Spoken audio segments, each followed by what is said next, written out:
Universitas Indonesia.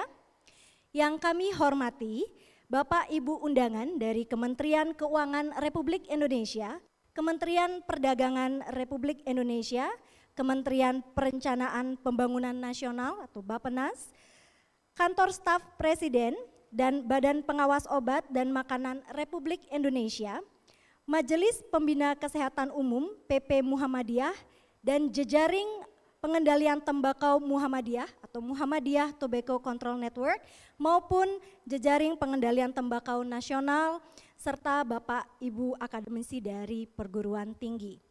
Juga yang kami hormati seluruh peserta Simposium 2 yang hadir pada hari ini baik secara offline atau luring dan secara daring.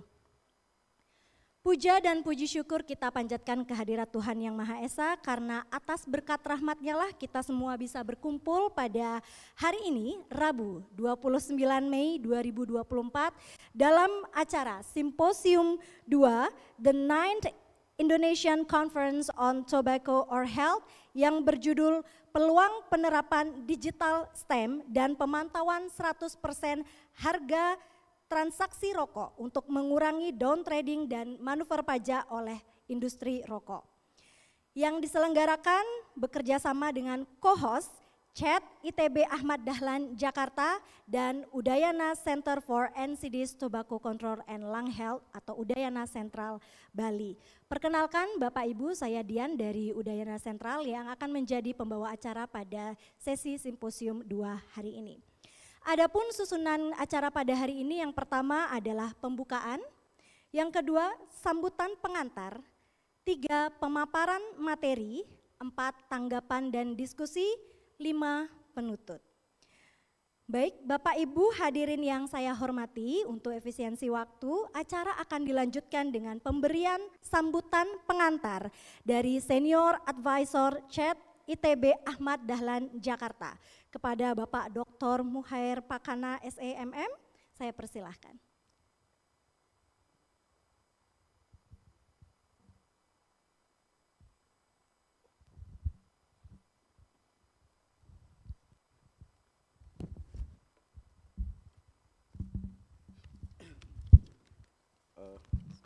Bismillahirrahmanirrahim. Assalamualaikum warahmatullahi wabarakatuh. Selamat siang menjelang sore. Alhamdulillah, saya langsung kepada yang terhormat Pak Sarno. Ini sahabat kita semua dari BKF, Kementerian Keuangan. Kemudian Pak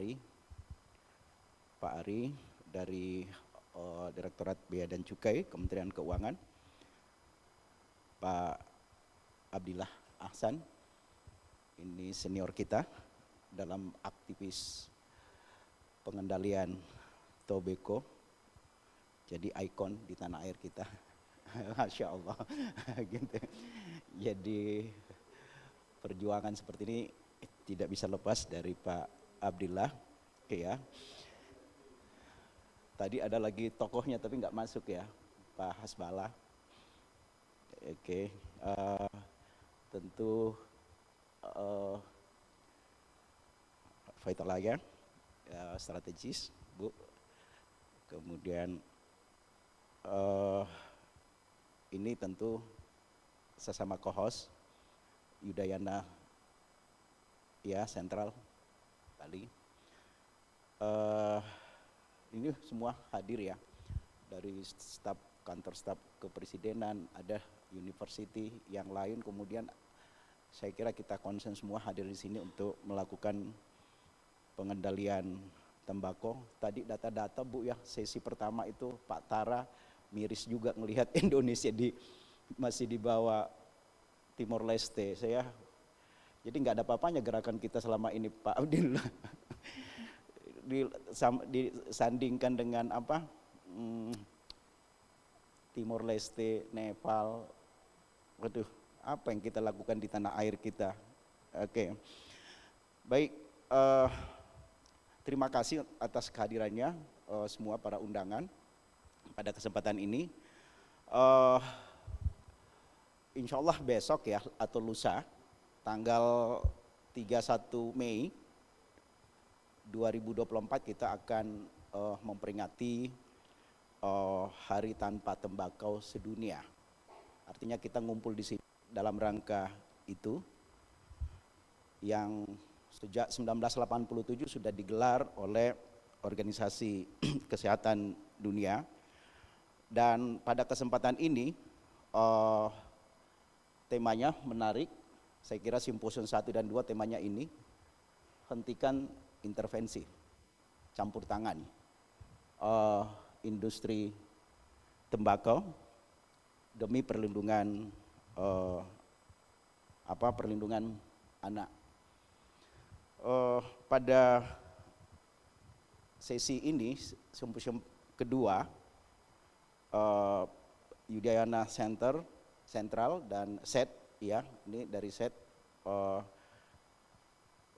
nanti Bu Rosita presentasi dengan Udayana Sentral akan menyampaikan subtema tentang peluang penerapan digital STEM dan pemantauan 100% harga transaksi rokok, mengurangi down trading dan manuver.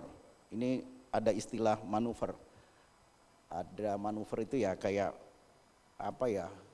trik-trik gitulah, manuver pajak rokok oleh industri. Saya baca di proposal acara kita, di Indonesia memang kalau merujuk ya Tobacco Industry Intervention Index ya yang disampaikan di proposal, atau indeks gangguan industri tembakau. Memang kita negara yang seringkali pihak industri campur tangan. Istilah saya itu pemilik modal melakukan campur tangan dalam penentuan macam-macam, termasuk teks mungkin ya bisa jadi Pak Sarno ya gitu ikut. Ini kan banyak kepentingan, bukan saja kita. Kalau kita semua di sini saya kira lancar-lancar saja, tetapi kan besar perannya industri tembakau melakukan negosiasi politik misalnya ke pemerintah dan seterusnya. Yang heran saya seringkali sampaikan kepada kawan-kawan para aktivis pengendalian tembakau ini, pada saat kemarin ya pemaparan visi misi capres itu, wapres, tidak satu kata pun bicara tentang tobacco, pengendalian tembakau. Dan saya hatam berulang kali, tamat saya baca itu karena di Muhammadiyah kemarin saya jadi panelis, jadi hatam 3 visi misi, saya cari kata diksi tembakau nggak ada Pak. Gitu. Jadi memang ini barang marginal, nggak isu-isu pinggiran. Maka data yang disampaikan Pak Tara tadi pagi itu mengkonfirmasi memang kita nggak bisa ini ya, tapi kita harus, istilah kami adalah melakukan jihad, upaya sungguh-sungguh berjuang ya, karena fakta-fakta miris tadi disampaikan tentang prevalensi kita masih tumbuh positif, lain sudah turun ya untuk anak dan remaja, tadi data-datanya, dan seterusnya. Jadi itulah yang membuat kenapa kita negara yang TIE-nya tadi, indeks campur tangannya sangat-sangat tinggi. Jadi adanya intervensi menjadi salah satu faktor penghambat upaya pengaturan yang ketat terhadap industri tembakau. Dan ini tidak semata dilakukan dengan riset, dengan kajian akademik. Perlu memang pendekatan political approach kepada pemerintah, kepada penguasa, seperti juga yang dilakukan oleh industri. Kalau kita mungkin ya konsennya kajian-kajian akademik, tapi pendekatan political approach itu mungkin agak masih kurang dan harus kita lakukan. Bapak Ibu yang saya hormati, mengapa industri terutama tembakau ini berkepentingan, ya tentu sama-sama kita tahu ya, untuk memupuk keuntungan super jumbo. Saya sering kali mengatakan bahwa yang terkaya di Indonesia itu ya asalnya dari industri tembakau. Di negara lain saya kira tidak ada industri tembakau yang kaya raya, mungkin hanya di Indonesia gitulah yang masuk terkaya di ini. Dan di dunia Indonesia yang berasal dari industri tembakau dan perusahaan tembakau yang kaya raya. Oke, susah tergantikan. Nah, sekarang baru ada yang ganti tapi tetap bertengger di situ. Nah, super jumbo keuntungannya dan di tengah-tengah beranak pinaknya jumlah orang miskin dan anak-anak remaja yang merokok. Jadi saya seringkali sampaikan bahwa kalau studi-studi terhadap hubungan antara rokok dengan kemiskinan, memang fakta yang terjadi surplus ekonomi masyarakat kelas bawah bergeser menjadi surplus ekonomi pemilik modal atau industri rokok. Inilah membuat kenapa industri rokok melakukan terus-menerus intervensi, karena ada keuntungan jumbo yang luar biasa dan melakukan negosiasi-negosiasi, tidak bahkan mungkin negosiasi akademik enggak, tapi negosiasi politik dia lakukan. Ya, dan itu yang dilakukan selama ini. Nah, pada kesempatan ini kita akan bicara tentang termasuk ya STEM dan down trading. Salah satu yang dilakukan selama ini adalah banyak yang cari dilakukan oleh industri rokok untuk mempertahankan pengaruhnya, mempertahankan eksistensinya. Salah satunya adalah mempertahankan struktur tarif cukai yang kompleks. Pak Sarno, ini kita utak-atik lagi nih, ya ini salah satunya ya. Maka misalnya muncul kebijakan down trading, ini dipicu juga sehingga tidak meratanya kenaikan cukai antar golongan yang menyebabkan harga jual ecerannya menjadi semakin berjarak. Misalnya rokok pada jenis yang sama, mungkin ini saya kira dari Kementerian Keuangan BKF akan menjelaskan ini. Antara golongan 1 misalnya kenaikannya cukup tinggi, sedangkan pada golongan 2 kenaikan harga akibat kenaikan cukai tidak terlalu tinggi, sehingga kondisi ini membuat konsumen di pasar lebih banyak memilih rokok-rokok yang kelas 2, dan ini murah, dan itulah dimasuki oleh konsumen utama perokok ini, yakni anak dan remaja dan masyarakat miskin. Saya kira banyak hal yang akan diangkat secara akademisi dari Udayana, kemudian dari SET akan menyampaikan pemaparannya, kemudian ditanggapi ahlinya Pak Abdillah, kemudian dari sisi praktisi mudah-mudahan ada titik temu apa yang mesti kita lakukan ke depan. Tapi perhatian kita juga tidak sekadar kegiatan akademik atau kajian, tapi mesti melakukan juga political approach, terutama pada pemerintahan yang akan datang, seperti juga dilakukan oleh industri sehingga dia mampu mempengaruhi harga dan semacamnya. Saya kira demikian Bapak Ibu, terima kasih. Wassalamualaikum warahmatullahi wabarakatuh.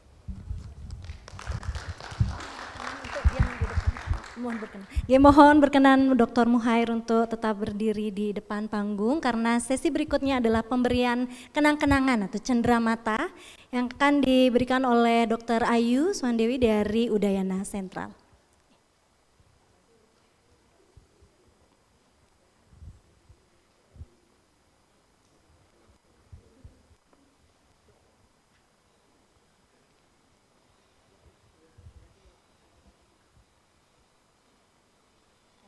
Terima kasih, mohon untuk tetap berada di depan Dr. Ayu, karena kita akan lanjutkan dengan foto bersama terlebih dahulu sebelum Bapaknya turut juga mengundang pembicara kita dan penanggap, Ibu Rosita, Pak Ari, Bapak Sarno, Pak Abdillah, Dr. Artawan, Bu Lili, silakan.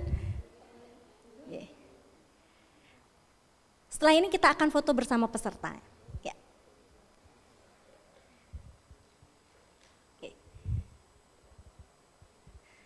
Kurang ke tengah ya, mungkin bisa geser sebelah kanan saya atau kiri Bapak Ibu, ya lagi, ya Pak Abdillah, ya. Oke, baik, oke, sudah, 1, 2, 3. Ini banyak sekali kameranya Bapak Ibu, jadi silahkan dipilih saja. Oke, baik, terima kasih. Berikutnya kita akan foto bersama peserta yang hadir secara luring maupun peserta yang hadir secara daring. Silahkan kita berdiri di depan. Bapak Ibu peserta silahkan berdiri, Bapak Ibu pembicara akan berdiri menghadap layar ya. Dari sisi fotografer silahkan dibantu, Bapak Ibu hadirin mohon berdiri, bisa merapat juga boleh ke depan biar terlihat, merapat ya. Yang di online bisa ditunjukkankah Bapak Ibu? Yang di online Bapak Ibu yang hadir secara online silahkan juga on camera, tampilkan senyuman manisnya Bapak Ibu. Oke, ya, saya ikut. Baik, wah yang online juga sudah tampil semuanya. Baik, kita ambil gambarnya 1, 2, 3. Ya, saya Bali, 1, 2, 3, Bali. Ya, tersenyum lebar. Terima kasih Bapak Ibu. Silahkan kembali ke tempat duduk masing-masing. Terima kasih.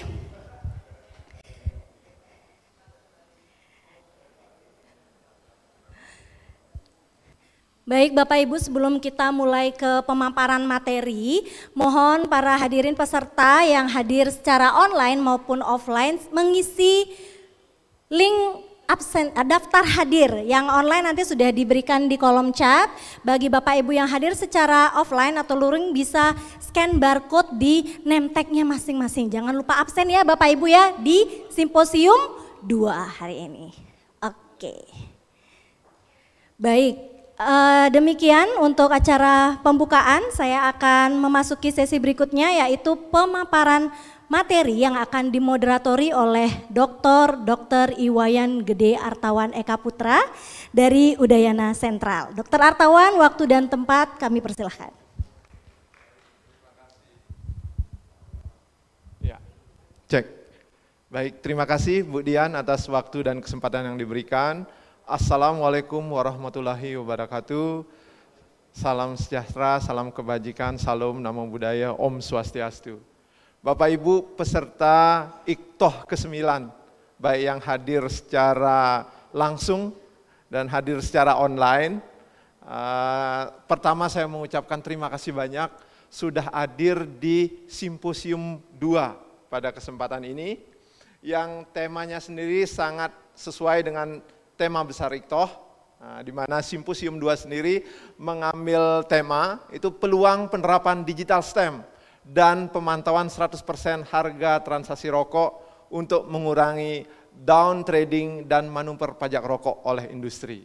Ya, pada kesempatan yang baik ini izinkan saya memperkenalkan ada 4 orang pembicara atau narasumber dan 1 orang penanggap yang sudah malang melintang di dunia tobacco control gitu ya, yang sudah banyak pengalaman dan ahli di bidangnya. Karena saya sendiri sejak 2012 mulai berkecimpung dan Iqtoh pertama itu 2014 di Jakarta. Beliau-beliau ini udah saya kenal sebagai dedengkot di bidang tobacco control. Ya, oke. Saya sekaligus perkenalkan dan undang karena simposium kedua ini kita akan semi talk show. Saya undang dulu pembicara dan perkenalkan juga penanggap.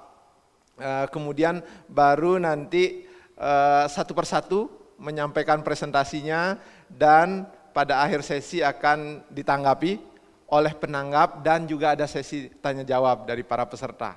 Gitu ya. Oke, yang pertama saya undang Ibu Rosita Meilani Dewi. Silakan Ibu, tepuk tangan buat Bu Rosita. Beliau adalah dari SED atau Center for Human and Economic Development, Institut Teknologi dan Bisnis Ahmad Dahlan, Jakarta. Silakan Ibu. Ya. Kemudian pembicara yang kedua adalah Dr. Putu Ayu Swandewi Astuti. Beliau adalah Ketua Udayana Sentral. Ya. Udayana Sentral, saya kualat kalau tidak nyebut kepanjangannya, Center for NCDs, Tobacco Control and Lung Health. Ya, Universitas Udayana Bali, sekaligus beliau adalah mentor saya di bidang tobacco control. Ya. Kemudian ada Bapak Sarno. Bapak Sarno dari Analisis Kebijakan Madya, Badan Kebijakan Fiskal Kementerian Keuangan Republik Indonesia. Silakan Bapak. Nah, tepuk tangan buat Pak Sarno. Kemudian yang sekiranya saat ini hadir Bapak Akbar Harfianto tapi berhalangan, Bapak Kasubdid diwakili oleh Bapak Ari Kusuma dari Direktorat Jenderal Bea dan Cukai Kementerian Keuangan Republik Indonesia. Silakan Pak. Oke.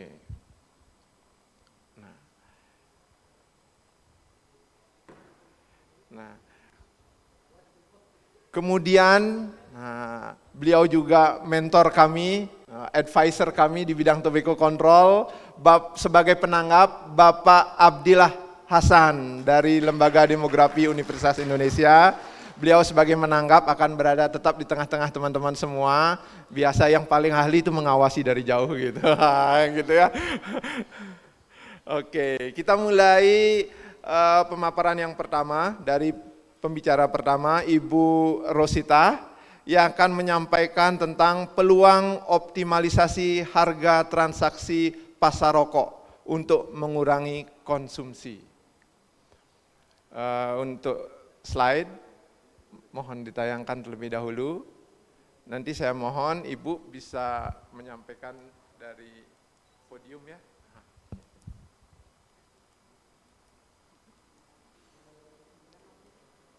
Oh ya, oke. Sambil menunggu slide, sudah di briefing sedikit.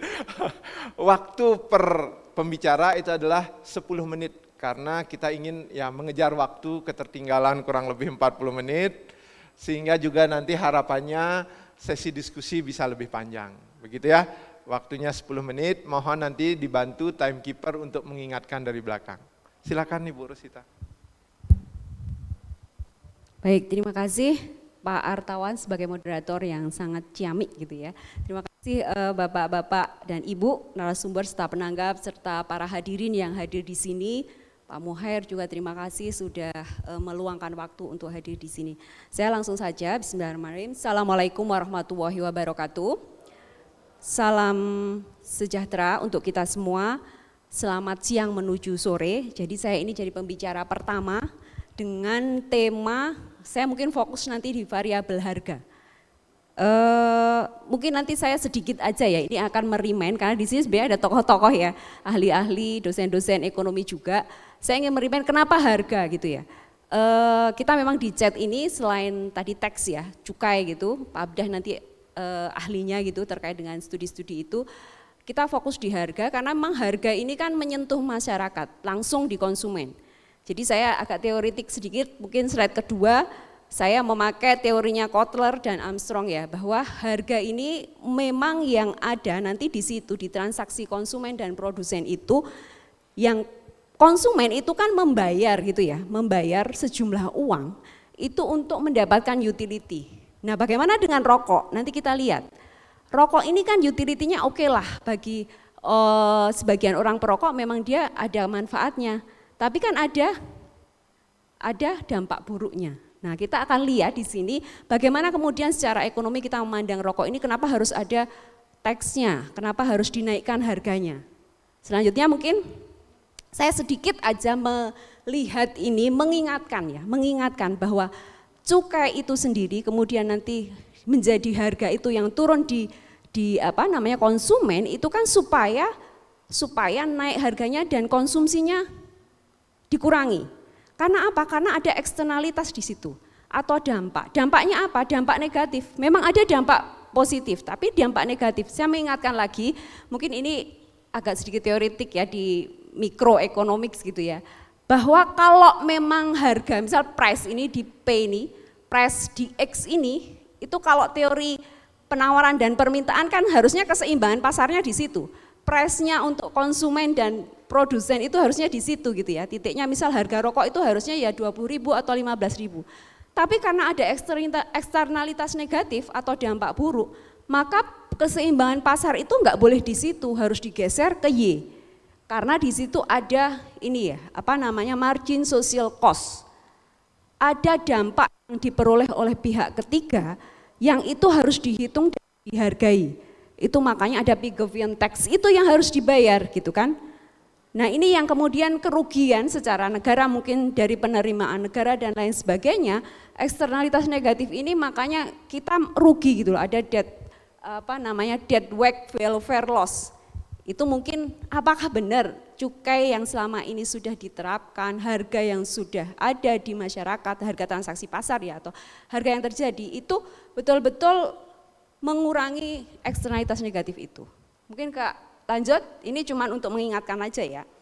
Nah, kalau tidak saya berharap nanti mungkin bisa ditanggapi ya sama bapak-bapak di sini. Ini semoga yang ada di Indonesia ini jangan sampai pada overproduction, terjadi kegagalan pasar di sini. Jadi kami kan sebagai pengendali tembakau ya, aktivis pengendali tembakau, masyarakat yang selalu melihat dampak buruk dari rokok ini gitu, paling tidak ikut memantau juga bagaimana sebenarnya pasar ini di negara ini, pasar rokok ini ya untuk konsumen dan itu bagaimana, apakah memang sudah pas atau belum di harganya ya, variabel harga ini. Itu yang jangan sampai terjadi overproduction. Nah kita tahu sendiri bahwa rokok sekarang, saya tadi ngobrol sama Pak Sarno juga, banyak industri kecil yang mulai muncul. Ada beberapa rokok yang harganya 1 pack 5.000, seperti itu. Nah itu ternyata tidak ada pita cukainya juga dan lain sebagainya. Banyak bermunculan industri-industri kecil, nah itu bagaimana? Mungkin nanti bisa ditanggapi. Lanjut. Nah secara nomenklatur ternyata harga itu di regulasi kita kan ternyata ada dua. Ada yang disebut harga jual eceran yang tercantum di dalam lampiran PMK yang selalu ada ya, gitu. PMK yang dulu setiap tahun sekarang multi year 2023-2024. Kemudian ada harga transaksi pasar. Regulasinya di mana? Ini ada di PMK terakhir. Kalau harga transaksi pasar ini juga ada tapi di PMK yang sebelumnya dan masih dipakai bahwa itu boleh 85%. Lanjut mungkin. Langsung. Nah, kita melihat regulasi yang sedang sekarang ada gitu ya, lampiran 2024 itu yang sekarang kita harusnya memantau ya, harga HJE atau harga jual eceran itu berapa sih gitu. Kita lihat layer yang memang ini 8 yang kita selalu soroti ya, dari SKM sampai SKTF ini, kita lihat bahwa ternyata kalau di sini ini ada gap yang mungkin lebih dari 50% sebenarnya. Dari golongan 1 ke golongan 2. Ini saya lihat gapnya 61, 62, 6, itu di atas 50%. Artinya kan belum optimal ya gitu. Kita berharapnya supaya bisa dijadikan satu naik gitu. Atau SKT ini dinaikkan karena terjadi banyak sekali industri kecil itu ternyata SKT. Lanjut mungkin. Nah saya melihat ini regulasi ya, dulu itu ada Perdirjen yang memantau, memonitoring harga transaksi pasar, di lampirannya itu jelas ada monitoring skor merek juga. Nah apakah nanti mungkin pertanyaan buat Pak ini juga ya Pak Ari, apakah sekarang itu masih berlaku atau Perdirjen yang 16 itu, yang di situ kita melihat lampiran-lampirannya tidak ada monitoring harga ya, bagaimana monitoring harga. Nah kita melihat jadinya sepertinya menjadi peluang industri untuk membuat merek-merek baru kalau semacam itu. Tidak ada peluang untuk memonitor harga atau merek baru itu. Lanjut. Ini kita masuk ke price monitoring. Data kita, UDN Sentral dan CET waktu itu 2023 melihat terkait dengan harga ya, harga rokok. Kita di 6 point of sale terlihat bahwa memang harga rokok di SPM yang paling tinggi, sedang ASPT, SKT ini memang rendah gitu. Karena memang data di cukainya dia tidak dikenakan ya, tidak dikenakan dan juga harga transaksi pasarnya ternyata kalau kita lihat mereka malah over dari HJE lebih dari 100%. Lanjut. Nah ini kita bandingkan aja dengan pantauan yang ada di Bea Cukai, ternyata hampir mirip ya pantauan kita itu terkait dengan setiap layernya itu dari 2023, ini data yang kemarin kita sandingkan, jadi dari produksinya gitu, ternyata hampir mirip kan 51, di situ 37 dan selanjutnya. Lanjut. Nah ini kita lihat bahwa variasi harga jual itu kalau di SKT itu ada yang dari 11.000 ya, 11.000, bahkan kalau yang terendah itu 6.000 sampai 30.000 itu ada di SKM.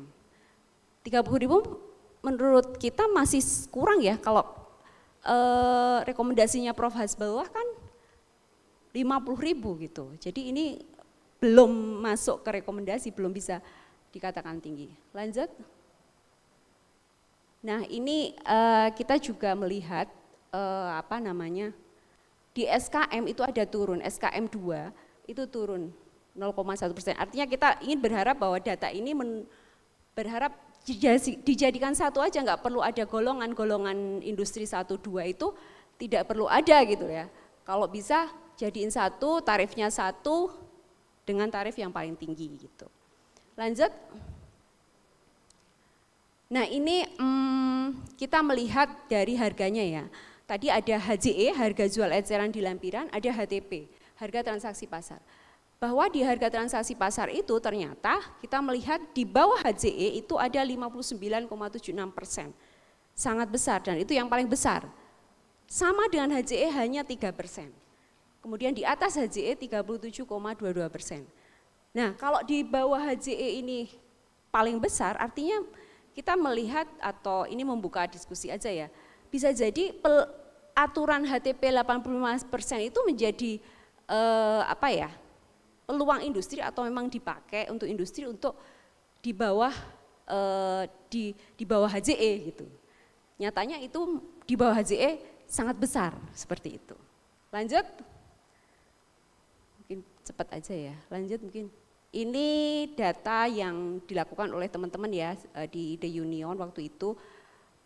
Bersama-sama ya, pantauan monitoring, press monitoring dari 2019 pernah kita sampaikan dari 2023, ternyata SKT itu juga pernah turun kemudian landai dan ini kenaikannya juga tidak terlalu signifikan ya, walaupun ada kenaikan tetapi tidak terlalu signifikan, terutama di kenaikan hanya ada di mesin ya, tetapi di kretek sama di tangan itu tidak ada kenaikan signifikan. Lanjut. Nah ini tadi yang saya highlight gitu ya, 59,76% ini ternyata kan rokok mesin. Kemudian yang 37,22% itu adalah tangan. Nah ini menjadi rekomendasi kita atau saran gitu ya.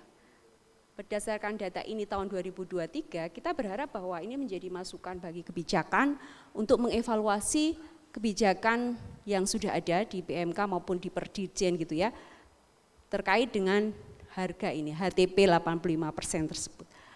Oke lanjut, sudah waktunya udah habis. Nah ini kita pakai ini ya, bahwa rata-rata itu masih rendah, deviasi standarnya juga sangat besar gitu ya. Jadi itu menunjukkan harga yang sangat rendah dan jaraknya dari rata-rata sangat jauh. Lanjut, waktunya udah habis. Kami masih berharap, ini sudah kita sampaikan terus ya sama Pak Sarno, berharap bahwa aturan atau pasal 85% itu kita naikkan jadi 100% satu, kemudian disparitas yang sangat luas itu bisa dinaikkan dengan simplifikasi layer, kemudian harga sebagai variabel utama itu jangan sampai terjadi kegagalan pasar karena itu merugikan penerimaan, merugikan internal cost juga dan external cost, social cost juga. Kemudian satu lagi kita berharap ada pemantauan independen yang mungkin kalau Bea Cukai setiap 3 bulan melakukan pemantauan harga. Apakah bisa pemantauan itu dilakukan independen oleh masyarakat? Mungkin itu saja, terima kasih. Assalamualaikum warahmatullahi wabarakatuh. Terima kasih, boleh kita tepuk tangan. Menarik sekali yang disampaikan, tetapi teman-teman peserta tahan dulu ya, pertanyaannya disimpan dulu, nanti ada sesi diskusi khusus. Kita lanjutkan dulu pembicara yang kedua, Dr. Putu Ayu Suwandewi Astuti yang akan menyampaikan tentang digital stamp sebagai opsi untuk optimalkan penerapan cukai dan PHW pada kemasan rokok. Ya. Kita siapkan dulu slide-nya. Pembicara kedua. Oke, silakan Dr. Ayu, waktunya sama. Cek, ya. Selamat sore ya ini Bapak Ibu. Assalamualaikum warahmatullahi wabarakatuh. Shalom, nama budaya, salam sejahtera untuk kita semua. Om Swastiastu. Yang terima kasih Pak Moderator atas waktunya. Yang saya hormati Pak Muher, tadi luar biasa sambutannya, sangat mengena gitu ya dengan situasi kita saat ini yang sebenarnya mempertanyakan kita nih harus apa, jengah gitu ya. Kok kayak kita jadi outlier dari negara-negara yang ada. Karena saya orang statistik jadi suka ngomong dikit-dikit nyerempet. Kemudian saya juga ingin menyampaikan terima kasih banyak pada semua yang hadir, Bapak-bapak dari Bea Cukai dan juga Badan Fiskal dan juga Pak Abdillah sebagai senior di bidang pengendalian tembakau. Saya juga mungkin perlu disclaimer, saya bukan ahli ekonomi, jadi nggak akan terlalu paham dengan konsep-konsep harga dan sebagainya. Cuman mungkin saya ingin melihat dari perspektif saya dari sisi kesehatan masyarakat dan public health policy. Jadi ini sebenarnya tadi sudah sempat sampaikan juga kepada Pak Sarno, sebenarnya mungkin tujuan diskusi kita hari ini adalah karena ini conference-nya juga dari sisi akademik, kita mau mencoba kalau ada sesuatu yang optimal di tempat lain, kita sebenarnya ingin diskusi, ini bisa nggak ya dilakukan di tempat kita? Makanya sangat senang hati kalau Bapak-Bapak nanti bisa justru dengan terbuka kita berdiskusi gitu ya, visibilitasnya seperti apa, tantangannya seperti apa. Mungkin next. Saya rasa next aja karena waktu ya. Tadi Bu Rosita menyampaikan terkait price monitoring survei atau survei harga rokok yang dilakukan tahun lalu oleh teman-teman jejaring yang ada di 81 kota kabupaten di Indonesia. Dan kalau Bu Rosita tadi menyampaikan dari sisi harga, karena saya ingin meng-highlight dari sisi bungkus rokoknya sendiri. Karena ketika kita mengumpulkan harga itu kita memotret bungkus-bungkus rokok yang ada di media-media penjualan. Jadi kemudian dari situ selain tadi kita memang melihat adanya kesenjangan harga dan analisis yang dilakukan tadi oleh Bu Rosita, kita juga melihat sebagian besar sekitar hampir 3/4 dari bungkus rokok yang kita kumpulkan itu pictorial health warning-nya tertutup oleh pita cukai. Jadi saya rasa semua sudah tahu kalau di dalam bungkus rokok itu kita memberikan media edukasi gitu ya berupa peringatan kesehatan bergambar. Tentu tujuannya adalah meningkatkan awareness dari masyarakat agar terbentuk persepsi kalau merokok itu menimbulkan dampak negatif seperti ya gambar-gambar yang ada, dan memang riset membuktikan gambar lebih powerful sebagai media untuk menyampaikan pesan. Tapi kemudian dari gambar yang ada di sebelah kanan bisa dilihat hampir tidak terlihat peringatan kesehatan bergambarnya, sehingga upaya yang dilakukan dalam bentuk edukasi itu jadinya tidak berjalan gitu ya. Nah, jadi memang kalau kita lihat bungkus rokok ini akhirnya menjadi media bagi tiga komponen. Yang pertama dia adalah terus terang dia adalah media dari industri untuk pemasaran, karena bisa kita lihat bagaimana kemasan, rancangan, brand image, warna-warna, mungkin desain itu adalah media promosi. Dan rokok itu dibawa kemana-mana, ditaruh di atas meja, media promosi gratis, sehingga pasti industri akan mati-matian ya untuk mempertahankan. Sehingga kalau kita mau seperti sekarang mengadvokasi peningkatan ukuran dari gambar di pictorial health warning itu mati-matian ditentang oleh industri. Nah, kemudian jadinya kemasan rokok ini di satu sisi juga menjadi media bagi Kementerian Keuangan untuk melakukan implementasi dari cukai dan juga pengawasannya. Di satu sisi kemudian bungkus rokok ini juga menjadi media edukasi. Jadi tentu kita berharap yang industri bisa ditekan, yang difungsikan oleh industri sebagai media pemasaran kita bisa kecilkan, bahkan bisa hilangkan, karena di beberapa negara sekarang sudah mengadopsi plain packaging atau standardized packaging. Tidak ada lagi brand image, tidak ada lagi font yang warna-warni atau desain yang berwarna-warni. Kemudian kita harapkan pesan edukasinya optimal dan juga tentu harapannya upaya pemungutan cukai bisa berjalan dengan optimal. Ya. Next.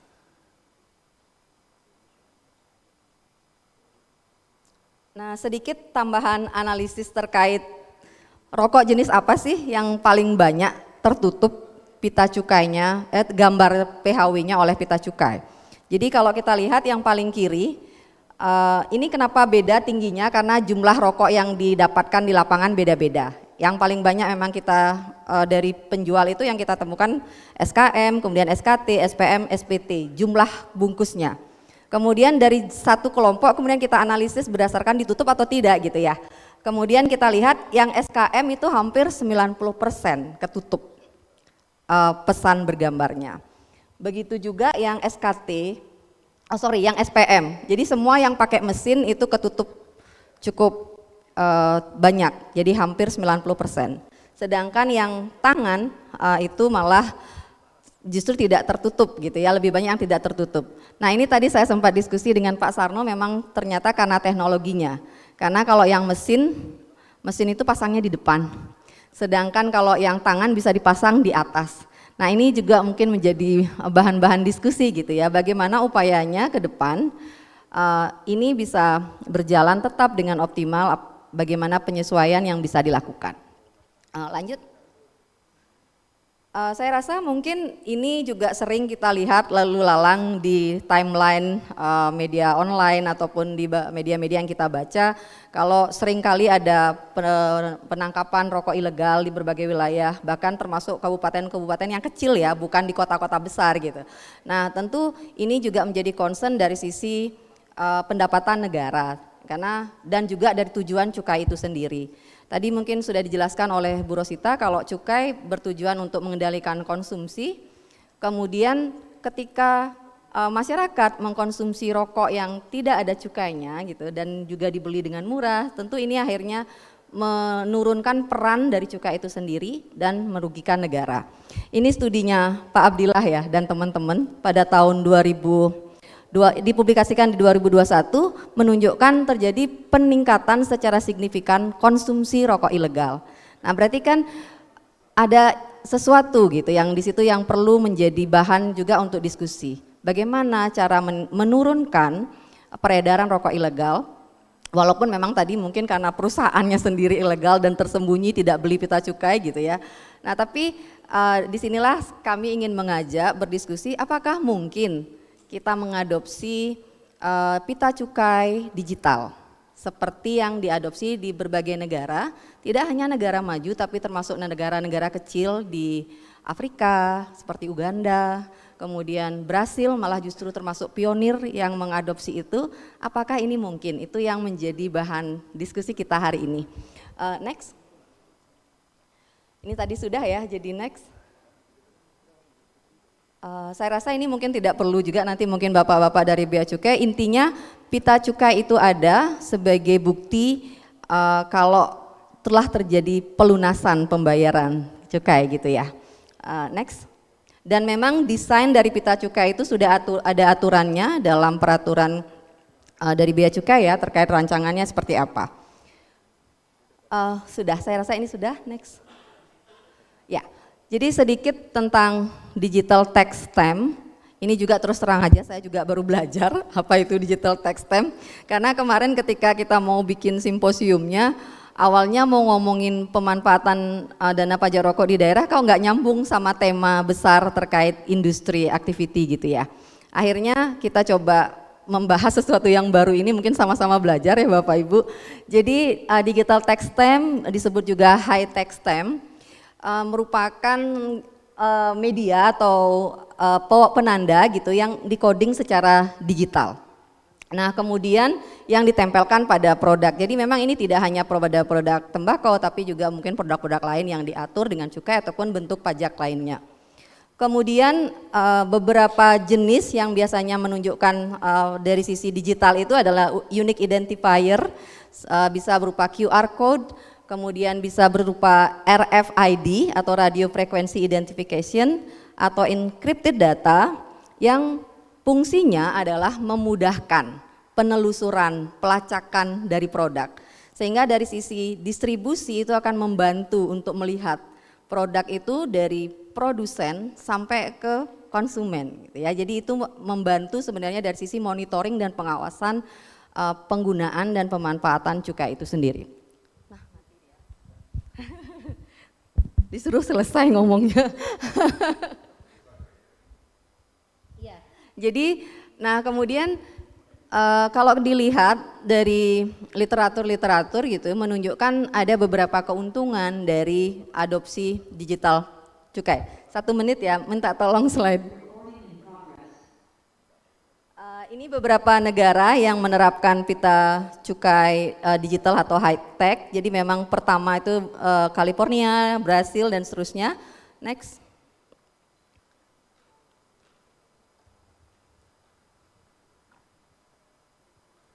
Hang ya. Ini karena kayaknya pakai Zoom ya. Koneksinya mungkin ya.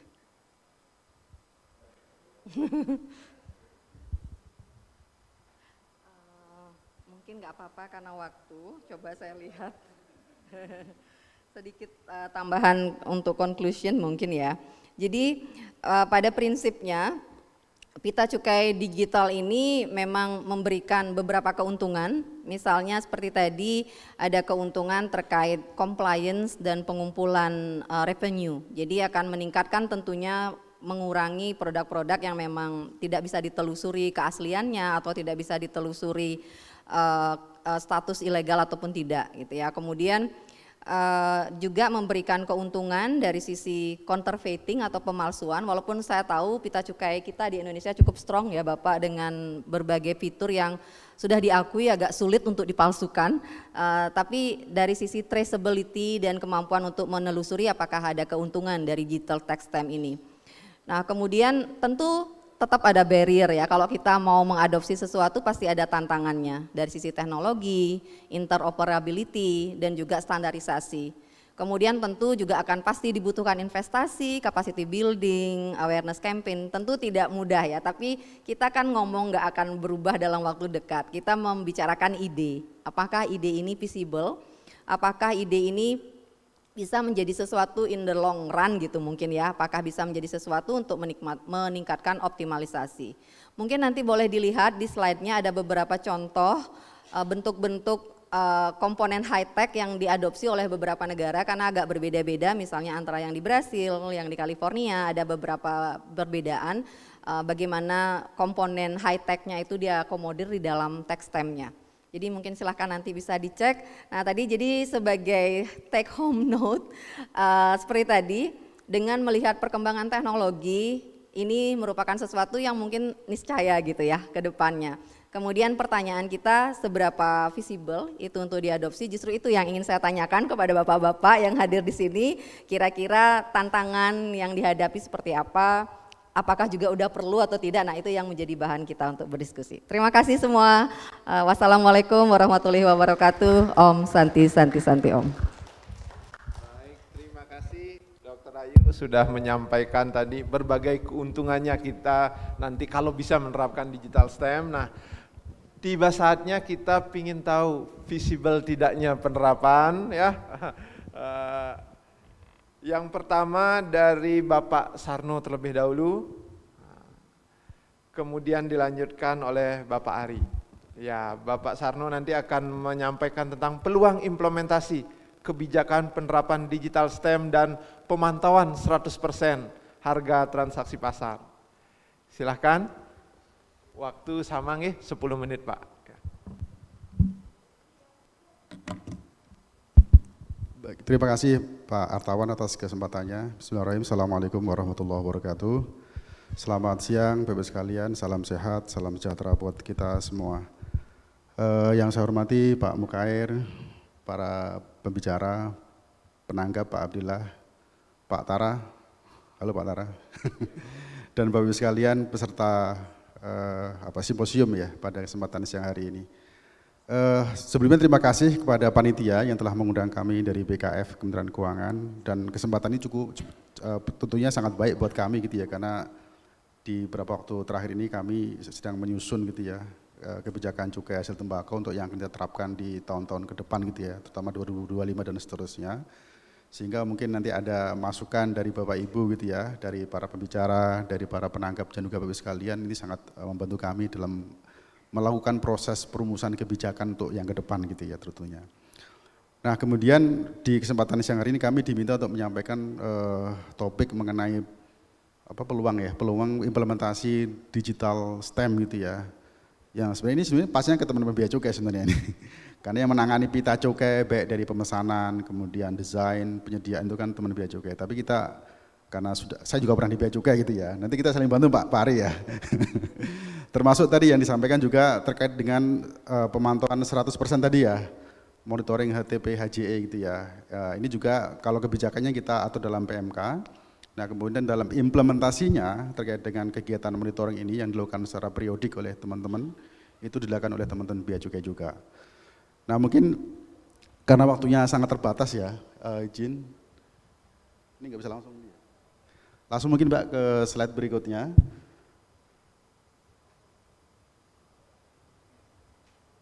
Loh, kok muncul gambar orang malah?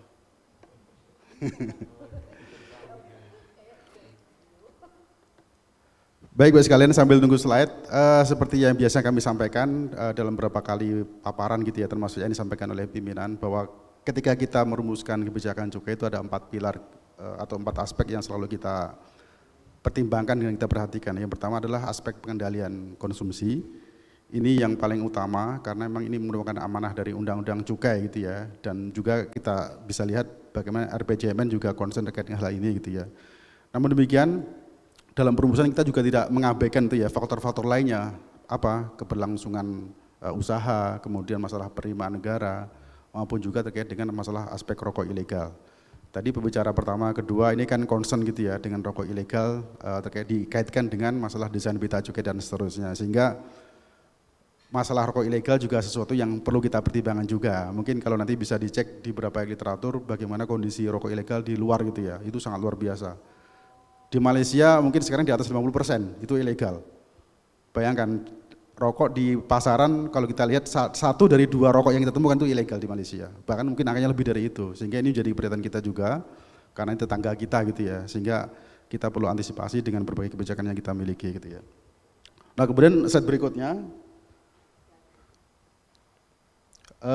Ini terkait dengan bagaimana target penurunan prevalensi merokok gitu ya, menjadi concern kami gitu ya, sehingga dalam kebijakan kita, dalam menyusun teks simulasi yang selama ini kita lakukan itu sangat memperhatikan angka-angka yang dipaparkan atau angka yang dimasukkan dalam RPJMN gitu ya. Kita tahu bahwa di tahun 2024 kita membuat target untuk menurunkan angka prevalensi perokok anak di angka 8,7% gitu ya. Kemudian di 2030 di angka 7,5%. Ini pasti udah tahu semua SKI ya, itu udah tercapai kayaknya di 7,4%. Nanti kita lihat di terakhir nanti evaluasinya. Lanjut. Nah Ibu sekalian, ini sangat menarik kalau kita lihat data itu ya. Kalau tadi kita linkkan bagaimana kebijakan cukai kita dengan relasi penerimaan cukai maupun perkembangan dari produksi gitu ya. Kita lihat bagaimana kemudian yang bawah dulu kita lihat secara tren Bapak Ibu sekalian, produksi kalau kita lihat yang paling puncak itu di tahun 2019. Ini kita lihat kenapa di situ terjadi puncak kenaikan produksi, karena pada waktu itu tidak ada kenaikan tarif. Jadi sekian tahun kita selalu menaikkan tarif, di tahun 2019 itu tidak ada kenaikan tarif 0%, sehingga secara produksi kita lihat itu paling tinggi selama sepanjang sejarah ya, di angka 356,5 miliar batang. Nah, di tahun 2020 sampai dengan tahun kemarin atau tahun ini itu kita konsisten kenaikan terus kenaikan tarifnya di angka 23%, kemudian 12,5%, 12%, dan 2 tahun terakhir ini 2023-2024 kita naikkan sebesar 10% ya. Nah kita lihat bagaimana kemudian secara grafik produksi ini menurun terus gitu ya. Kita lihat dari 2019 yang tadinya sampai 356 turun terus, dan terakhir di tahun kemarin tinggal 318 miliar batang. mudah-mudahan angka ini inline dengan hasil SKI. Kalau kita lihat ini ya, jadi 2018 sebagai baseline itu di angka 9,1%, tinggi gitu ya, di angka 356 itu. Maka tahun 2023 SKI terakhir di angka 7,4%. Mudah-mudahan ini inline ya, gitu Pak Abdillah ya, mudah-mudahan gitu seperti itu. Lanjut. Nah ini Bapak sekalian, bagaimana reformasi kebijakan cukai yang kita lakukan selama ini, dari sistem cukainya, kemudian dari struktur cukai yang mungkin juga teman-teman concern terkait dengan banyaknya layer gitu ya, itu secara konsisten itu kita terus lakukan penyederhanaan dan tinggal sekarang di angka 8 layer gitu ya, dari tahun 2009 yang 19 layer. Jadi nggak nyampe separuhnya, jadi ini tetap akan kita lakukan terus ke depannya. Kemudian tarif secara konsisten pun kita naikkan secara reguler tiap tahunnya gitu ya, termasuk kemudian masalah harga, kemudian penegakan hukum, termasuk alokasi di BHJAT sebagai bantalan kebijakan cukai. Lanjut. Mungkin di BHJAT nggak akan kita bahas, lanjut aja Mbak. Langsung kita mungkin ke arah terus.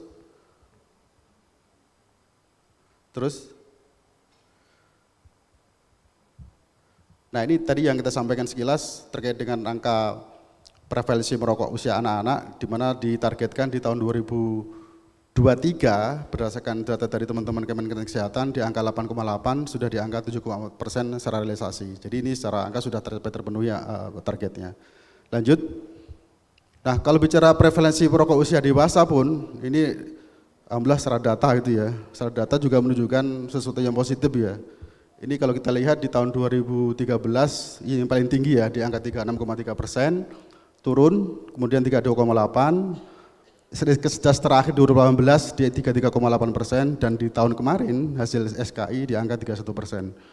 Ini mudah-mudahan kebijakan yang kita lakukan baik dari fiskal, kebijakan cukai hasil tembakau, kebijakan harga, termasuk kebijakan dari non fiskal gitu ya, kawasan tanpa rokok dan seterusnya, mudah-mudahan menjadi sesuatu yang mendorong penurunan prevalensi ini. Lanjut.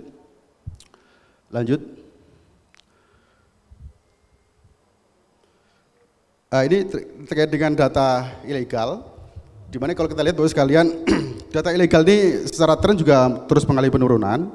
Di 2022 di angka 5,5%, dari pernah di angka 12,1%, dan yang menarik kalau kita lihat adalah trennya gitu ya. Secara tren menurun, tapi kalau secara lihat dalam-dalamnya, maka kita lihat Bapak sekalian, warna merah 1,4% dan ya warna abu-abu 2,9% itu adalah salah peruntukan dan salah personifikasi. Dulu yang paling tinggi itu adalah rokok tanpa pita cukai atau rokok polos gitu ya. Tapi kalau lihat tren terakhir tahun-tahun ini, itu yang paling besar adalah di sisi salah personifikasi atau salah sound dan salah peruntukan. Nah ini mungkin nanti bisa digali Bu Rosi ya. Kita bisa diskusi lebih detail kenapa di situ. Itu terkait dengan masalah pita cukai atau tarif juga gitu loh. Itu nanti kita sampaikan juga. Lanjut. Nah ini desain atau bentuk pita cukai yang ada di negara kita. Jadi kalau kita lihat Bapak sekalian ada 3 seri ya. Seri 1, seri 2, seri 3 gitu ya. Nah di pita cukai itu berbagai informasi bisa kita masukkan. Ada kalau kita lihat di samping lambang Garuda, logo DJBC, tarif cukainya pun ada tahun fiskalnya, ada HJE-nya, ada teks Indonesia, ada jenis hasil tembakonya, ada SKM, SPM, SKT, itu ada di situ semua informasinya. Jadi sangat komplit Bapak sekalian. Jadi sekilas kalau ada konsumen yang kemudian beli rokok, lihat packagingnya, lihat pita cukainya, itu bisa mengidentifikasi ini palsu atau tidak. Ini tahun berapa itu pun ketahuan. Jadi kalau ada konsumen gitu ya, ketika dia beli rokok tahun 2003 yang sekarang dia beli, dianggap udah lama kan, nggak mau beli dia. Jadi ini beberapa hal yang mungkin ada di informasi terkait dengan pita cukai. Lanjut. Nah terkait dengan bagaimana dengan kondisi kalau kita lihat dengan efektivitas dari sisi dan efisiensi penggunaan. Pertama dari sisi tingkat pengalsuan itu sangat rendah. Karena tadi dari sisi bahannya, kemudian informasinya, teknologinya itu juga untuk dipalsukan itu sangat susah. Meskipun tetap ada, cuman kan sangat kecil itu ya. Kemudian dari informasi yang tersedia tadi saya sampaikan itu sangat komplit gitu ya. Ada harganya, ada jenis rokoknya, ada tarif cukainya dan seterusnya. Kemudian juga sebagai sarana untuk mencegah peredaran rokok ilegal gitu ya. Karena kalau kita tahu bahwa kemudian kalau kemudian ada ketahuan rokok ilegal di lapangan, langsung kita antisipasi bagaimana kebijakan yang kita keluarkan, tarif cukainya jadi berapa dan seterusnya. Dari sisi biaya dan manfaat, cost benefit, anggaran pita cukai itu sekitar 384 miliar per tahun, Tapi dengan angka segitu kita bisa dapatkan penerimaan 213 triliun tahun kemarin 2013. Itu belum termasuk ada pajak rokok, PPN, PPh dan seterusnya. Nah mungkin yang perlu dieksplorasi dari digital tadi, berapa sih biaya yang kita keluarkan? Itu kan ini belum dieksplorasi ya itu ya. Dan yang terakhir adalah terkait autentifikasi perusahaan terdaftar. Jadi kalau kita menggunakan Bita Cukai ini, bisa dipastikan itu rokoknya berarti legal gitu ya. Beda dengan tadi, saya belum tahu nih, digital stamp itu apa? Bentuknya barcode atau apa? Nah kalau barcode, satu kita lihat, orang lihat ini gimana cara bedakan ini palsu atau enggak, resmi apa enggak itu ya, perusahaan mana segala macam. Jadi agak secara ya agak beda dengan negara Eropa segala macam ya, mereka sudah punya alat canggih segala macam. Kita mungkin untuk ke sana masih butuh waktu gitu kira-kira seperti itu kira-kira. Lanjut. Nah berikutnya adalah ini berdasarkan diskusi terakhir teman-teman Kementerian Keuangan dengan apa namanya, dengan konsorsium Peruri termasuk juga dengan UGM, bahwa berdasarkan karakteristik wilayah dan industri rokok di Indonesia, karena banyaknya subjek cukai, banyaknya perusahaan rokok, kemudian sistem tarif cukai yang diterapkan, termasuk peredaran rokok ilegal gitu ya, maka disimpulkan bahwa penggunaan Bita Cukai masih menjadi pilihan yang paling layak gitu ya. Karena Bita Cukai yang ada saat ini secara umum telah sesuai dengan rekomendasi standar internasional, baik dari sisi pengadaan, spesifikasi maupun dari sisi pengawasan, seperti itu kira-kira. Jadi sementara ini kita anggap rokok dengan Bita Cukai itu masih bisa diandalkan dibanding yang digital stamp. Nah terakhir terkait dengan masalah survei HTP HJE, lanjut. Nah ibu sekalian, ini mungkin satu lagi mungkin Mbak ya, terkait dengan pengaturan HTP HJE ini ya, ini kan mungkin sesuatu yang sering disampaikan oleh teman-teman para peneliti atau akademisi gitu ya, bahwa mungkin perlu kita sampaikan kembali terkait dengan latar belakang kenapa kita mengatur HTP HJE gitu ya. Karena waktu itu memang di tahun 2017 banyak sekali perusahaan-perusahaan besar yang kemudian mereka karena punya modal besar bermain dengan harga yang rendah. Kalau istilahnya Pak Abdillah, predatory price gitu ya. Jadi mereka karena punya modal besar menjual dengan harga golongan 2, golongan 3. Jadi kalau kita lihat waktu itu ya, itu kita buat sekitar plot, kita lakukan penelitian, banyak sekali perusahaan-perusahaan besar yang ketika dia launching produk baru, untuk bisa mendapatkan loyal consumer itu, mereka menjual dengan harga sangat rendah. Makanya waktu kita atur, kita cap, pokoknya dia boleh jual dengan HTP atau harga transaksi pasar minimum 85% dari HJE. Nah HJE itu HJE yang mana? Lanjut, Bapak sekalian, terus lanjut. Nah, HJE itu Bapak sekalian, ini mungkin yang belum mengetahui. Ada HJE PMK, ada HJE SCAP, ada HTP. HJE PMK kan yang kita atur selama ini di PMK. Jadi ada itu namanya batasan minimum, batasan paling rendah harga yang bisa dijual oleh atau ditetapkan dalam SCAP oleh perusahaan. Jadi itu batasan minimum, kemudian HJE SCAP atau HJE bandrol. Jadi ketika perusahaan mau membeli Bita Cukai, dia harus mengajukan dulu berapa tarif cukai dan berapa harga yang akan dijual, tertera dalam bandrol cukainya gitu ya. Nah, yang kita bandingkan Bapak sekalian itu adalah HTP versus HJE SCAP, bukan HJE minimum. Itu kira-kira. Nah, kalau kita lihat harga, ini adalah harga batasan minimum yang kita tetapkan dan itu kita naikkan terus. 2020 ke 21, 2002 itu kita naikkan terus. Jadi tanpa diubah 85% tadi pun itu sebenarnya sudah kita naikkan terus HJE minimumnya. Nah, apakah HJE bandrol itu bisa di bawah HJE minimum? Enggak bisa. Iya kan ya? Nah, karena tidak boleh di bawah HJE minimum, otomatis HJE yang ada di SCAP atau bandrol itu lebih tinggi dari HJE minimum. Jadi otomatis kalau kita naikkan terus, ya otomatis yang di HTP pun itu pasti akan naik terus, otomatis itu ya, seperti itu kira-kira. Nah, itu kita lihat bagaimana kemudian kalau kita lihat kenaikan tarif cukai dalam 5 tahun terakhir itu kan kita juga naikkan batasan HJE minimumnya. SKM itu kita naikkan sampai 35%, SPM sampai 34%, dan bahkan di SKT itu di atas 35 sampai 62%. Itu adalah data bahwa kita terus secara konsisten menaikkan tidak hanya sisi tarif, tapi juga sisi HJE juga. Dengan alasan apa? Karena kita pengen harga itu makin mahal, makin less affordable, sehingga tidak terjangkau di masyarakat itu ya. Dan sesuai HTP terakhir, monitoring terakhir, itu rank HTP HJE itu adalah di antara 90% sampai 111%. Jadi gitu Bapak sekalian kira-kira. Jadi kita komit, kita konsisten dengan kenaikan tarif, kita juga naikkan HJE, sehingga dengan kenaikan HJE itu mudah-mudahan harga semakin tidak terjangkau gitu ya. Ini dengan bukti grafik seperti ini. Mungkin demikian yang disampaikan, kurang lebih maaf, agak right on time. Assalamualaikum warahmatullahi wabarakatuh. Baik, terima kasih, tepuk tangan buat Bapak Sarno. Kemudian akan dilanjutkan sekarang potensi kebijakan yang lebih detail dari pembicara keempat oleh Bapak Ari Kusuma yang akan menyampaikan tentang efektivitas pemantauan pita cukai dan harga transaksi rokok di pasar untuk pengendalian konsumsi. Silakan Pak Ari Kusuma.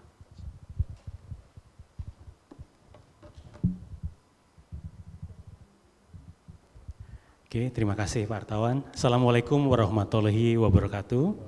Salam sejahtera untuk kita semua yang saya hormati Pak Muhair, Pak Abdillah, Pak Tara dan Bapak Ibu sekalian yang sudah bisa hadir pada simposium pada saat ini. Sekali lagi kami juga mengucapkan terima kasih atas undangan yang disampaikan panitia kepada kami khususnya di Direktorat Jenderal Bea dan Cukai, Direktorat Teknis Fasilitas Cukai. Mohon izin pimpinan Pak Direktur ada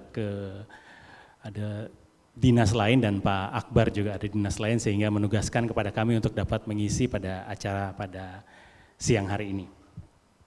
Seperti yang disampaikan Pak Artawan tadi sudah panjang lebar juga dibahas oleh Pak Sarno. Nah, saya tinggal detail-detailnya saja. Ya, mohon izin.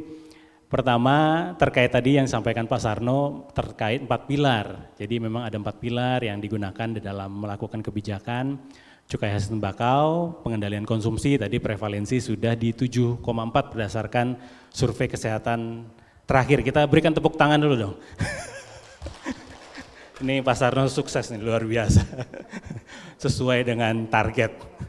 Kemudian yang kedua bahwa ada, slide-nya belum bisa Bu ya. Yang kedua terkait tentang keberlangsungan industri. Memang kebijakan cukai hasil tembakau poin utamanya di pengendalian, tetapi kita tidak bisa tidak melihat aspek lain yang ada di dalam industri ini. Salah satunya adalah tenaga kerja, bahwa jumlah tenaga kerja yang terserap, next slide, di industri ini adalah sebesar 34.000 orang yang memang perlu juga menjadi pertimbangan kita semua pada saat kita membuat atau menyusun kebijakan bersama-sama dengan BKF. Kemudian penerimaan negara, nah ini adalah pilar yang ketiga di tahun 2023 tadi seperti disampaikan capaiannya di 213 triliun, tidak mencapai target yang ditetapkan. Serta rokok ilegal, nah ini yang menjadi PR buat kita semua untuk kita perangi bersama-sama rokok ilegal ini. Di tahun 2023 berdasarkan survei rokok ilegal yang dilaksanakan oleh UGM, peredaran rokok ilegal di tingkat 6,9%. Kemudian terkait metode monitoring harga jual eceran yang dilaksanakan oleh kantor-kantor pelayanan bea dan cukai di seluruh daerah, kita menggunakan next slide. Kita menggunakan metodologinya multi-stage stratified area random sampling. Yang dilakukan survei adalah di seluruh provinsi Indonesia, dilaksanakan oleh kantor bea dan cukai di seluruh wilayah Indonesia. Hanya beberapa kantor yang dikecualikan, memang kantor-kantor tersebut khusus melayani pengguna jasanya adalah kepabeanan seperti Soekarno-Hatta, kantor pelayanan utama Soekarno-Hatta, kantor pelayanan utama bea dan cukai di Tanjung Priuk, kemudian juga Ngurah Rai yang memang tidak ada reksan cukai di sana, sehingga mereka dikecualikan dari tugas untuk melaksanakan monitoring harga jual eceran rokok. Tetapi untuk kantor yang lain itu dilakukan pemantauan setiap, tadi seperti disampaikan Ibu Rosita dan Ibu Putu, bahwa kita akan melaksanakan pemantauan di bulan Maret, kemudian di bulan September. Jadi ada 2 kali periode pemantauan untuk rokok di bulan Maret dan September. Untuk bulan Juni kita akan melaksanakan pemantauan untuk jenis hasil tembakau yang lain. Salah satunya adalah rokok elektronik. Next, hasilnya seperti yang bisa Bapak Ibu saksikan bahwa hasilnya seperti ini. Tadi Pak Sarno sampaikan di 2023 secara rata untuk seluruh jenis hasil tembakau sudah di 98%. Jadi harga transaksi pasarnya sudah hampir sama dengan harga jual ecerannya. Nah, ini adalah merupakan salah satu hasil dari kebijakan penerapan kebijakan tarif cukai spesifik. Jadi berdasarkan satuan per jenis hasil tembakau. Jika dilihat di tahun 2005 tingkatnya masih 83%. Kemudian di 2007 mulai diperkenalkan sistem tarif cukai spesifik sudah mulai meningkat. Sudah mulai meningkat, semakin naik hingga akhirnya di tahun 2014 sampai 110% memang terjadi drop lagi di 2020 karena adanya COVID, tapi setelah itu mulai hasil monitoring yang dilakukan HTP sudah mulai meningkat sampai dengan saat ini di 98%. Jadi ini adalah hasil monitoring yang dilakukan oleh seluruh kantor pelayanan bea dan cukai terhadap rokok yang beredar. Next. Bapak Ibu, tadi seperti sampaikan bahwa salah satu concern utama adalah rokok ilegal. Ini yang menjadi PR kita, mohon dukungan juga dari Bapak Ibu sekalian, dari para peneliti, dari seluruh elemen masyarakat, bahwa kita atau bea dan cukai itu sudah melakukan penindakan yang cukup luar biasa. Mulai dari tahun 2020 nilainya hanya 384 miliar rupiah. Sampai di 2023 meningkat hampir 3 kali lipat jumlah nilai rokok yang ditindak di hampir 981 miliar. Dan jumlahnya juga meningkat dari 481 juta batang di tahun 2020 meningkat ke 787 juta batang penindakan rokok ilegal yang dilakukan.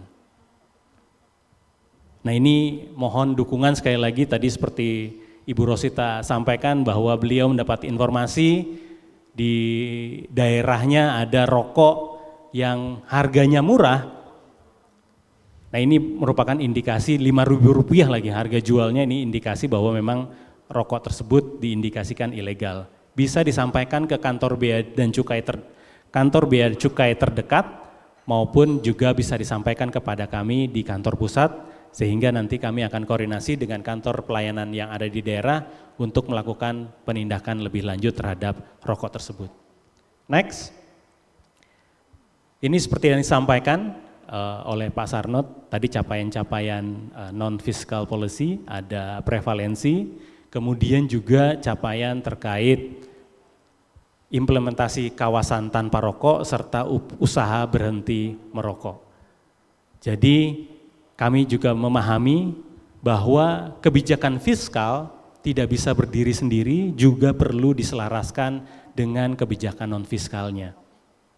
Nah, ini memang menjadi tantangan buat kita kerjasama baik dari Kementerian Keuangan maupun Kementerian Kesehatan, nanti kita sudah ada rencana diskusi bersama, dan kita juga punya dana bagi hasil cukai hasil tembakau yang bisa kita dorong untuk meningkatkan daerah-daerah supaya mereka bisa melakukan inisiasi terkait kebijakan non-fiskal, khususnya kawasan tanpa rokok, serta upaya berhenti merokok ini melalui pendanaan dari dana bagi hasil cukai hasil tembakau. Saat ini ada juga kegiatan terkait hal tersebut, dan ini juga akan menjadi concern kami di Kementerian Keuangan untuk bisa menselaraskan kebijakan-kebijakan ini. Next. Nah, ini seperti yang disampaikan tadi oleh Pak Sarno terkait peran pita cukai. Bahwa ada peran pita cukai atau pita cukai, kalau Bapak Ibu lihat di kemasan rokok, pita cukai itu fungsinya adalah dalam rangka pelunasan pembayaran cukai. Itu yang pertama. Kedua, pita cukai tadi dilekatkan di kemasan. Sekali lagi memang pita cukai wajib dilekatkan di kemasan karena ketika dibuka kemasannya, pita cukai tersebut harus rusak. Memang pembuka kemasannya di bagian atas, dan kebetulan untuk ketentuan pictorial head warning yang belakangan muncul itu ditempatkan di bagian atas, harus di bagian atas, sehingga ya akhirnya memang mungkin tadi seperti yang disoroti ada tertutup oleh pita cukai. Tetapi memang sekali lagi ketentuan mewajibkan pita cukai dilekatkan pada saat dibuka kemasannya harus rusak sebagai tanda bukti pelunasan, dan pita cukai tersebut tidak bisa digunakan lagi oleh pihak-pihak lain. Karena ketika sudah robek, dia akan menjadi tidak berlaku lagi. Kemudian pita cukai tadi seperti sampaikan Pak Sarno memiliki informasi-informasi, yaitu tentang tarif, jenis barang kena cukai, dan harga jual eceran serta fitur pengamanan lainnya.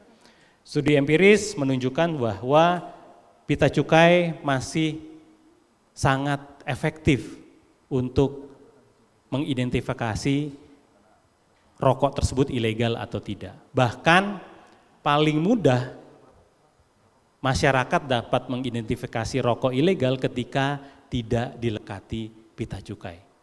Nah ini mohon Bapak Ibu sekali lagi, jika Bapak Ibu menemukan rokok yang tidak dilekati pita cukai atau selain rokok, miras, golongan B dan C, wine dan whisky, mungkin ada yang pernah melihat, mungkin ya, melihat aja gitu kan, melihat jangan. Mungkin ada yang pernah melihat, jika tidak dilekati pita cukai, silahkan sampaikan informasi tersebut kepada kami, kepada Bea dan Cukai untuk dilakukan penindakan terhadap rokok yang tidak dilekati pita cukai tersebut, karena itu adalah rokok ilegal. Demikian yang dapat kami sampaikan. Terima kasih atas perhatian Bapak Ibu sekalian. Wassalamualaikum warahmatullahi wabarakatuh. Waalaikumsalam. Oke, baik, terima kasih Bapak Ari Kusuma, tepuk tangan atas presentasinya. Kita lanjutkan sekarang ke penanggap. Bapak Abdillah dapat waktu kurang lebih 7-8 menit Pak, biar sama-sama dipotong gitu ya waktunya. Pembicara dipotong dari 15 ke 10. Ya, silakan. Ke sini aja, podium.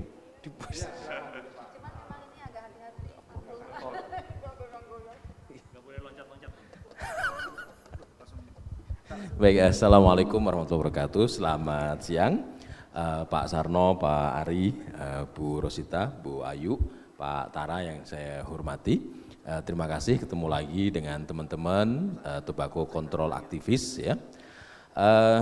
Tanggapan saya langsung saja, ini ada dua hal. Yang pertama terkait dengan harga transaksi pasar dan harga bandrol ya, dan harga bandrol atau harga minimum. Yang kedua terkait dengan digital tax stamp ya, digital tax stamp. Yang pertama dari survei tadi, dari aturan mengenai 85% bolehnya harga transaksi pasar di bawah harga bandrol itu 85%, itu keluar 2018 ya. 2017, 2018. Kalau dilihat tadi Pak Ari menyampaikan hasil survei harga, di tahun-tahun itu sebenarnya harga rata-rata itu di atas harga bandrol ya. Jadi sebenarnya harga di bawah harga bandrol itu di tahun 2008 atau tahun 2005 ya, di tahun 2005 ya. Sehingga ya memang kalau kita kritis ya, namanya pengamat juga kritis ya, kebijakan ini dikeluarkan pada saat harga beli, harga actual transaksi pasar itu yang dibayar itu berada di atas harga bandrol, ya. Sehingga ya aneh gitu ya, sehingga nggak rasional kita ya, kitanya nggak rasional. Karena ya ini teman-teman apa namanya, tobacco control ini kan lawannya tobacco industry ya. Lah tobacco industry, di dalam tobacco industry itu juga ada persaingan antar industri, ya ada persaingan di antara industri. Ya mungkin ya kita pasti nggak tahu siapa yang melakukan praktek harga transaksi pasar jauh di bawah harga bandrol. Ya. Nah tentu saja mereka yang melakukan praktek itu yang diuntungkan dengan aturan 85%. Tapi sebagian besar pada saat aturan ini keluar, harganya itu di atas 100%. Harganya di atas bandrol. Sehingga agak, ya ini kritisnya pengamat seperti ini. Ya. Jadi kemudian harganya kan pada saat ekonomi sedang baik-baiknya, ekonomi sedang bagus, itu harga transaksi pasar akan berada di atas harga bandrol. Ketika ekonominya nyungsep, ya, ekonominya menurun, ya, akibat COVID, ya, industri rokok akan mensubsidi, ya, tidak pass on, tidak mentransfer harga seluruhnya ke konsumen, ya, akhirnya harga transaksi pasar sekarang ini aturan itu banyak dipakai. Ya, tadi kan harga transaksi pasarnya sekitar 90-an, tapi udah mulai naik lagi nih, ya. Tapi apapun itu, saya kira aturan ini agak gimana gitu. Oke lah kalau itu dibandingkan di tahun 2005-an, yang memang harga transaksi berdasarkan survei harga itu, harga transaksi pasarnya jauh di bawah harga bandrol di tahun 2005, ya. Tapi aturan ini keluar di tahun 2018 pada saat harga transaksi pasarnya secara survei rata-ratanya di atas harga bandrol. Jadi ya saran saya sih untuk memudahkan, ya, untuk memudahkan pekerjaan, toh ya sekarang ini pun harga akan naik nih. Kalau ekonomi bagus, harga transaksi pasar akan berada di atas harga bandrol karena orang-orang punya duit, ya, para perokok income-nya bagus. Tapi ketika ekonomi jelek, maka industri rokok akan mensubsidi. Ya, seperti itu. Saran saya ya ini agak berkerut kalau dilanjutkan, lebih sederhana kalau ini dihapus saja, ya. Ya, saran saya sih ini dihapus saja karena biar lebih mudah, ya, biar lebih mudah, dan masyarakat juga kalau mau melaporkan, ya, misalnya ini saya survei independen, ya, iseng-iseng aja beli ke mana, ya, kita catat, oh merek ini harga ini, merek ini harga ini, oh, ternyata ini kalau ada aturan yang menyatakan bahwa harga harus 100% harga bandrol, kan itu pastinya melanggar aturan, sehingga penangkapannya pun lebih gampang, ya. Itu satu. Yang kedua, tadi disampaikan bahwa ya alhamdulillah prevalensi merokok menurun, ya. Prevalensi merokok menurut survei kesehatan Indonesia itu menurun, terutama untuk anak-anak sudah 7,5, ya, 7,5. Tapi untuk keseluruhan populasi tadi kan prevalensinya turun memang, tapi belum di bawah 30%. Ya memang manusia tidak ada puasnya, ya Pak Sarno, ya. Sudah menurun, baik, diapresiasi, ya. Tapi itu kayak kurang cepat gitu, ya, kurang cepat. Ya ini bukan salah pemerintah juga, ini salah aktivisnya juga kurang galak. Salah masyarakatnya juga masih membolehkan anak-anak beli rokok, ini kesalahan semuanya, ya. Tapi turunnya ini dibandingkan dengan teman-teman di ASEAN itu saya kira kurang kenceng, ya, kurang kenceng. Jadi harapannya kami mendukung, ya, teman-teman Bea Cukai dan BKF untuk mengimprove kebijakan sehingga nanti di SKI berikutnya, SKI itu 5 tahunan, 5 tahun lagi itu tidak 30-an, tapi ya harapannya sih 25, 24, ya. Dan laki-laki tadi kan 58, ya kita harapkan lebih turun lagi. Supaya itu lebih turun lagi, kita akan ada pilihan yang memang harus berat, ya. Pilihan yang harus dijalankan itu adalah menaikkan harga rokok termurah. Menaikkan harga rokok termurah. Yang termurah adalah rokok kretek tangan, buatan tangan. Tadi sudah disampaikan Mbak Rosita, harganya itu berkisar rokok kretek tangan 600-an, 700-an, rokok kretek mesin 2.500-an gitu, ya. Itu artinya 4 kali lipat lebih.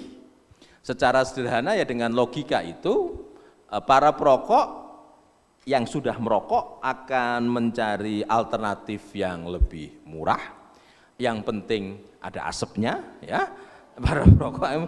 Terus kemudian para industriawan juga pasti akan merespon itu tadi dengan kelihatan, ya, bahwa jumlah izin barang kena cukai itu meningkat untuk kretek tangan, karena kebijakan menganak emaskan kretek tangan ini sudah 10 atau 15 tahun terakhir, ya.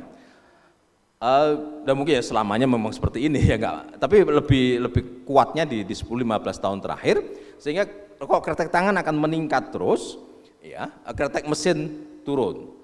Ya itu bagus daripada kretek mesin yang meningkat, kretek tangan yang turun itu jauh lebih berabe ya, karena kalau mesin itu naiknya lebih cepat, ya naiknya lebih cepat. Tapi di satu titik ini, ya saya sendiri akan mengusulkan agar rokok kretek tangan harganya dinaikkan, tarif cukainya dinaikkan, ya, tidak 5 kali lipat dari ini ya mungkin 2 kali lipat ya, atau 3 kali lipat. Ya, memang pilihannya nanti bagaimana nasib pekerja di industri rokok kretek tangan. Ya nanti dari hasil menaikkan cukai ini dananya bisa dipakai untuk membantu para pekerja mendapatkan pekerjaan yang lain. Memang saya sadar ini mudah diomongkan, susah dilaksanakan ya, tapi harus tetap ada pilihan-pilihan kebijakan yang diberikan. Mungkin demikian tanggapan saya. Terima kasih. Assalamualaikum warahmatullahi wabarakatuh. Pak Abdillah Hasan atas tanggapannya. Ya, kita lanjutkan sekarang ke sesi diskusi. Nah, untuk teman-teman yang hadir secara daring melalui Zoom, pertanyaan bisa terlebih dahulu disampaikan di kolom question and answer, atau kalau udah terlanjur di kolom chat tidak apa-apa, nanti bisa dibacakan. Untuk penyampaian pertanyaan secara langsung, saya berikan kesempatan teman-teman yang hadir secara langsung dulu di ruangan ini, 1-2 pertanyaan jika ada. Formatnya nanti disampaikan nama dan asal instansi terlebih dahulu. Begitu juga teman-teman yang hadir secara daring, secara online, mohon juga nanti di kolom chat atau kolom question and answer-nya disampaikan nama dan asalnya. Silakan Bapak, ya, nama dan instansinya. Saya Sodik dari C Strada. Kami berada di gudangnya garam, tapi isinya rokok. Ya, jadi Kediri. Jadi namanya gudang garam tapi isinya rokok. Ya. Cuman yang saya bahas bukan gudang garamnya Bapak Ibu. Di kami itu menarik. Ada sekitar lebih dari 10 perusahaan menengah kecil yang dia bergerak di bidang SKT. Dan menariknya, ini kalau tadi dikatakan pita cukai itu tujuannya dibuka biar rusak. Ini sebelum dibuka dirusak, Pak. Jadi dirusaknya bukan dirusak secara fisiknya, tapi dilepas dari bungkusnya. Jadi di toko itu sudah dikasih pengumuman, bagi yang mau menukarkan pita cukai itu bisa dapat potongan rokok. Jadi pitanya itu dilepas dari bungkus rokok, terus nanti dapat potongan harga rokok. Dan ini sangat menarik, dan itu ternyata dilakukan sekali lagi bukan dari gudang garam pastinya, tapi dari pabrik-pabrik rokok yang menengah ke bawah. Nah, ini cukup berlangsung lama dan itu ada beberapa industri rokok dan rata-rata SKT. Nah, ini mungkin yang dari teman-teman dari Bea Cukai bisa juga secara langsung mungkin ke bawah dan seterusnya. Jadi apakah mungkin ke depan pita cukai itu bukan lagi pita tapi melekat di bungkusnya, sehingga tidak ada lagi praktik untuk merusak dalam tanda kutip melepas sebelum dibuka. Nah, itu cukup masif di beberapa tempat di Kediri, terutama perusahaan rokok menengah ke bawah. Ada rokok KN, ada 2 Dewi, macam-macam di sana. Mungkin itu cukup. Baik, terima kasih Pak Sodik atas pertanyaannya. Satu lagi dari yang hadir secara langsung.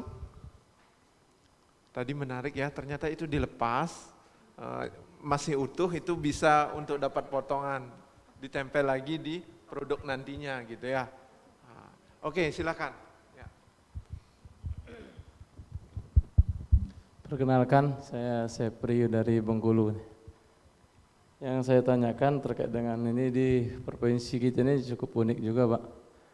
Nah, Pak Abdi tahu itu perokok aktif tertinggi nomor 2 kalau di tahun 2018. Padahal kecil, cuma 2 jutaan penduduknya. Nah, saya langsung saja, nah terbaru ini di tahun 2024 ini akan didirikan pabrik, Bu. Pabrik rokok pertama kayaknya di Provinsi Bengkulu. Nah, itu sudah mendapatkan nomor atau apa ya dari Bea Cukai. Berita saya baca kemarin. Nah, saya langsung aja, Pak, gimana kami sebagai kira-kira aktivis lah ya, untuk pemula di Bengkulu, agar pabrik ini bisa dibatalkan tidak kira-kira? Atau bisa gimana? Biar gak jadi berproduksi lah. Kayak gitu. Mungkin itu, Pak, terima kasih. Terima kasih Pak Sevri tentang pabrik yang akan dibangun di sana, bagaimana caranya biar dibatalkan. Oke, ada 2 penanya, silahkan siapa terlebih dahulu mau menanggapi? Mungkin silakan. Dari Pak Sarno dulu, boleh, karena tadi tentang, ya ke Pak Ari juga boleh. Ya, yang pertama tadi terkait dengan pita ya. Memang desain pita itu ditempelkan di kemasan, terutama di bagian pembuka bungkusan gitu ya, dengan harapan memang begitu dibuka dia rusak, sehingga ketika rusak gak bisa dipakai lagi. Pasti kan gitu secara tujuan kita kenapa ditempelkan di SKT kan di bagian atas gitu ya, bagian atas bungkus, kalau yang SKM di bagian depan gitu ya, sehingga ketika dibuka bungkus rokoknya itu otomatis baik yang SKT yang di atas maupun yang SKM kalau yang di bagian tengah penampang muka itu bisa rusak gitu ya. Kasus ini pernah kita dengar, emang kita dengar ada beberapa perusahaan rokok kecil lah, itu pasti kecil ya. Kalau yang gede-gede resikonya besar itu. Kalau sampai ketahuan kayak gitu pasti masuk ke profil pabrikan, bisa turunkan profilnya sehingga bisa banyak mengurangi fasilitas yang diberikan gitu ya segala macam. Jadi mereka sangat berisiko terkait itu. Mungkin yang terjadi emang ini dilakukan oleh pabrik pabrikan kecil gitu ya. Nah, itu kalau kita bicara pelanggaran pita cukai itu memang ada 5 modus ya. Pertama dia pita cukai polos, nggak pakai pita cukai sama sekali. Kalau ini kan masih mending nih bayar pita cukai dipakai lagi gitu ya, tapi ada bayar pita cukainya meskipun itu ilegal. Pita cukai polos, kemudian pita cukai bekas, itu tadi yang case yang tadi dipakai kan. Kemudian pita cukai palsu, yang itu mungkin sangat kecil itu ya. Kemudian salah peruntukan dan salah personifikasi. Case yang tadi Mas sampaikan di Kediri kan berarti pita cukai bekas berarti gitu ya. Artinya itu termasuk kategori ilegal. Ilegal berarti itu, artinya ketika pita cukai yang tadi yang mestinya dia rusak, ketika dibuka bungkusnya dan kemudian diambil dulu gitu ya, itu berarti bukan dirusak, emang diambil, tadinya ke lem, dibuka pelan-pelan gitu kan, sehingga nggak rusak, itu dijual lagi itu kan, dijual lagi atau mendapatkan potongan harga ke toko atau yang menjual gitu ya. Ini sekali lagi adalah praktik salah satu pelanggaran modus ilegal nih, modus rokok ilegal. Kalaupun titiknya berapa angkanya, emang kecil sekali. Makanya tadi saya bilang ini mungkin sangat kasuistis dan kita sudah menyampaikan beberapa kali dalam sosialisasi terkait dengan gembor rokok ilegal itu ya. Kalau ada kejadian kayak gini memang perlu dilaporkan. Kita paham Bea Cukai sebagai instansi yang menegakkan peraturan nggak mungkin bisa mengcover semua wilayah gitu ya. Modusnya banyak, emang macam-macam tadi saya pakai 5 kan. Tapi ini memang ada beberapa case yang kalau nggak ada laporan kita nggak bisa dapat langsung melakukan penangkapan, penegakan hukum dan seterusnya. Maka kita harapkan di Kediri itu ada KPBC, ada kantor pelayanan bea dan cukai, ada bagian yang memang menegakkan aturan itu. Nah, kalau teman-teman di lapangan melihat seperti itu, ya tolong dibantu bea cukai, karena di situ ada Bravo bea cukai, nomornya ada, tertera segala macam, bisa langsung dilaporkan. Kalau perlu difoto, ada buktinya di jalan apa, di toko apa. Nah, mudah-mudahan dengan laporan itu bea cukai bagian penegakan hukum bisa langsung bergerak untuk melakukan penangkapan, penegakan dan seterusnya. Mungkin demikian. Pak Ari ada tambahan? Ya, siap. Pak Sodik tadi ya, dari Kediri Cestrada. Pak Sodik, terima kasih. Ya, inilah tantangan bea cukai gitu ya. Tadi seperti disampaikan memang berbagai modus pelanggaran dilakukan. Dan mungkin salah satunya ya kita cukup bersyukur orang Indonesia itu kreatif gitu. Mungkin karena kita diberkahi dengan lahan yang begitu luas, kemudian banyak pegunungan, sehingga banyak orang berpikir, gimana caranya nih? Ada juga ternyata caranya seperti itu. Kreatif, dikletek pita cukainya yang sudah dilekatkan di rokok, sebelum mereka membukanya dengan pelan-pelan gitu sehingga bisa ditukarkan. Tetapi jangan khawatir Bapak Ibu bahwa jenis pelanggaran tersebut pun bisa dideteksi. Kami Bea Cukai punya mini lab yang bisa mendeteksi jenis pelanggaran tersebut. Ketika ada pita cukai yang sudah dilekatkan kemudian dikletek, dilepaskan, ditempelkan ke rokok lain, nah ini bisa kita deteksi. Tetapi sekali lagi peran informasi dari Bapak Ibu sekalian itu tetap dan sangat penting untuk kami dapatkan sehingga bisa kami langsung tindak lanjuti. Kalau tadi Pak Sodik di Kediri, ada di kantor Kediri Bea Cukainya. Kemudian tambahan dari Pak Sefri di Bengkulu ya, mau ada pabrik rokok yang baru mau dibangun. Bagaimana supaya dibatalkan? Nah ini. Kebetulan memang pabrik rokok belum termasuk apa, kalau jenis industri itu kan, jadi orang masih diperbolehkan untuk berusaha dan tidak dilarang jenis industri ini gitu ya. Nah sebelum mendapatkan izin dari Bea dan Cukai, harus ada izin dari pemerintah daerah yang ada di Bengkulu yang mengawasi wilayah tersebut. Jadi mungkin ketika sudah lolos semua dari Pemda, Bea dan Cukai nanti tinggal melihat kelengkapan administrasinya, bagaimana dengan luas pabrikannya, dan jika memang semua memenuhi syarat, tidak ada hal lain yang memungkinkan untuk kita bisa melakukan istilahnya pembatalan. Jadi memang perlu konsultasi publik tadi seperti disampaikan Pak Abdillah, bahwa mungkin perlu konsultasi publik lebih intens lagi dengan Pemda, sehingga seperti apa Pemda melihat industri rokok di wilayahnya. Apakah memang, ya nanti bagaimana hasil konsultasi publiknya dan diskusi publik dengan pemerintah daerah terkait, itu mungkin hal yang lain yang bisa menjadi bahan bagi para aktivis di wilayah untuk bisa menyampaikan aspirasinya, menyampaikan masukannya kepada pemerintah daerah terkait. Mungkin itu yang dapat kami sampaikan, mohon izin. Terima kasih. Baik, terima kasih Pak Ari. Dr. Ayu mungkin dan sedikit aja nggih. Jadi tadi menarik yang disampaikan Pak Sodik ya, tapi isunya tadi berarti dari Bea Cukai sendiri memfasilitasi adanya pelaporan gitu ya Pak ya. Selama ini mungkin tidak diketahui juga oleh masyarakat gitu ya, mekanisme pelaporannya, apakah ada sistem pelaporannya yang kadang-kadang kan orang malas ngelapor kalau ribet gitu ya. Jadi ada nggak mekanisme pelaporan yang simple misalnya ke depannya, mungkin ini juga menjadi sesuatu yang seperti tadi Bea Cukai mengatakan ada keterbatasan, tidak bisa ke seluruh wilayah, dan ada juga kantor-kantor cabang yang memungkinkan nggak menanggapi akan lebih cepat. Tapi apakah mekanisme pelaporan dan pelibatan masyarakat untuk melapor ini bisa menjadi sesuatu yang dilakukan ke depan sehingga membantu dari sisi Bea Cukai itu sendiri terbantu dan masyarakat juga terlibat gitu ya, merasa terlibat untuk melakukan pengawasan, mungkin itu. Terima kasih. Dan lanjut sedikit Dr. Ayu, terkait penerapan digital STEM ke depannya, apakah bisa mencegah kasus-kasus seperti ini dipakai berulang? Kenapa? Ya, memang pada saat ini tadi seperti disampaikan Bu Ayu dan Pak Sarno, memang berdasarkan hasil diskusi atau hasil kajian kami, memang penggunaan pita cukai yang saat ini dilakukan itu masih sangat efektif. Karena apa? Karena peran serta masyarakat sangat dimungkinkan di situ.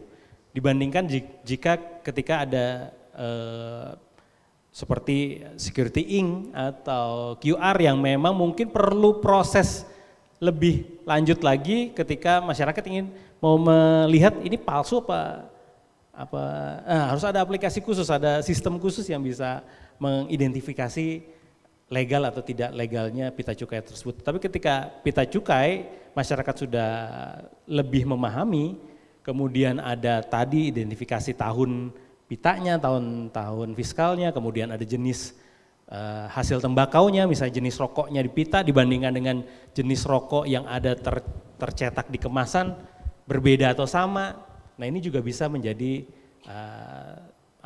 acuan buat masyarakat, untuk konsumen bisa melihat ini legal atau tidak legal.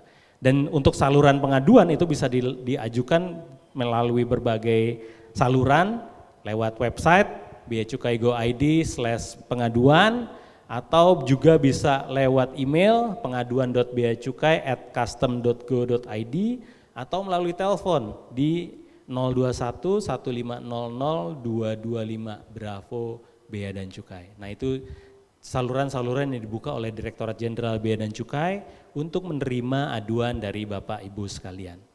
Walaupun ya ada juga yang viral lewat medsos juga. Baik Pak, lanjut sedikit terkait potensi penerapan digital STEM tadi. Memang kalau tadi kan sudah disampaikan berbagai keuntungannya dari Dr. Ayu dan Bu Rosita, kemudian dari Bea Cukai, sampai saat ini masih menganggap pita cukai paling efektif terkait dengan partisipasi masyarakat. Kalau kita lihat penggunaan barcode misalnya, dipakai di BPKB mobil, nah itu kan ada barcode-nya, bisa saya scan ini BPKB-nya asli atau enggak, bahkan bisa dilaporin, bisa juga tetap karena sebagian besar sudah pakai smartphone gitu. Potensi ke depan kira-kira, nah karena ini kan suatu simposium untuk menginisiasi ini, potensi ke depan bisa enggak kira-kira ini diterapkan, walaupun tidak 1-2 tahun, tetapi perlu proses. Seperti pictorial hard warning 2015 kan kita inisiasi 5 tahun sebelumnya gitu.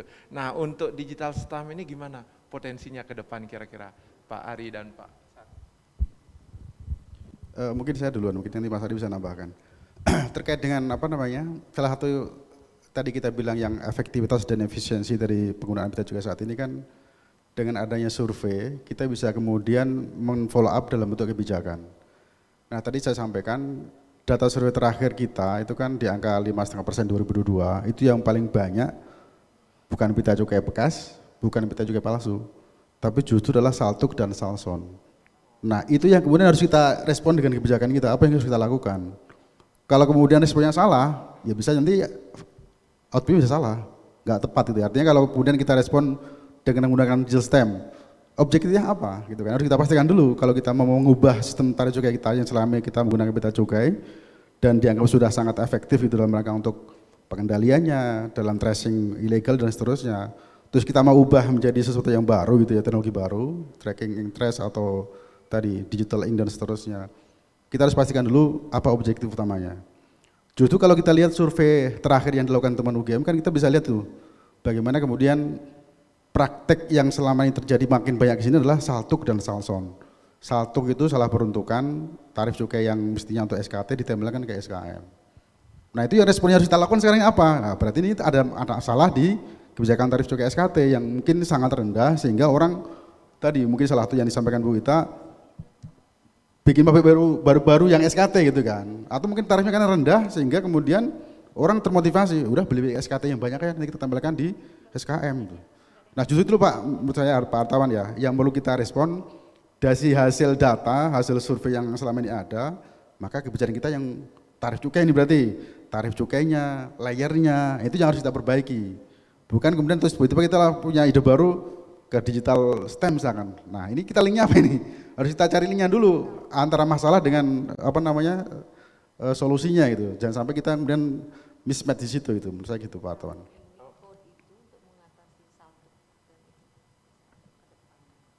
Sebenarnya kalau secara ini kan tadi bicara kemungkinan, possibility ya semuanya saya seberapa mungkin ya, nggak ada yang nggak mungkin lah. Tapi ke arah sana itu yang perlu kita perkuat dari sisi kajian terkait dengan masalah satu pasti tujuan utamanya apa, kita mau mencapai target apa sih gitu ya. Yang kami tahu berapa kali kita diskusi dengan teman-teman misalkan dari University of Cape Town misalkan Hannah Ross itu kan, dia kan juga cukup mempropos kita terkait dengan kebijakan cukai digital STEM ini dari negara misalkan Afrika atau Europe. Kita lihat Mas, secara geografi mereka itu satu daratan gitu loh. Pindah satu daratan yang banyak negara. Sehingga ini perlu dicek ini dari negara mana ini produknya. Ini ilegal apa legal enggak ini gitu. Artinya kalau kita bicara Europe region atau Afrika Union itu ya, itu memang pas kalau kita lihat secara strategi teknologi digital STEM ya. Karena untuk mengetahui tadi ini asal negara, karena mereka kan bisa langsung nyebrang segala macam lebih gampang gitu kan, nyebrang antar negara itu ya. Sehingga trace and tracking dari digital STEM itu sangat-sangat diperlukan memang untuk mengetahui ini produknya dari mana, punya perusahaan siapa, legal nggak legal itu ya. Tapi kalau kita negara kita, ya hampir semua yang kita produksi memang produksi di Indonesia, di hukum konstitusi Indonesia, sehingga kepentingan kita untuk mengubah menjadi diesel system itu apa, itu yang harus kita pastikan dulu objektifnya.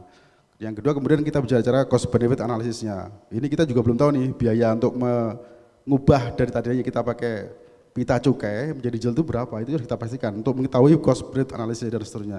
Ini memang kalau tanya pas hartawan memungkinkan, tapi harus kita kaji dulu sampai kita dapat kepastian bahwa ini memang lebih menguntungkan dibanding kita menggunakan pita cukai gitu. Gitu. Baik, terima kasih Pak Sarno. Oh ya, baik Bu Lili, silakan. Ini problem juga, pita cukai yang sekarang ini kan menutupi PHW-nya, apalagi kalau PHW-nya juga nanti naiknya cuma dikit-dikit aja gitu. Jadi ini kan menjadi problem juga sebetulnya. Apakah nggak ada, kalau tidak mau digital, apa nggak sebaiknya pita cukai itu bagaimana caranya supaya tidak menutupi bentuknya kan? Pak Sarno dulu ingat juga ya, kita mikirnya apakah dalam bentuk pita yang di samping saja, yang penting tidak menutupi PHW-nya. Baik, terima kasih. Silakan. Ditanggapi atau dianggap sebagai masukan? Iya, ya, dimasukkan. Baik, terima kasih. Terima kasih. Oh ya, baik Bapak Ibu semuanya, karena keterbatasan waktu. Oke, silakan.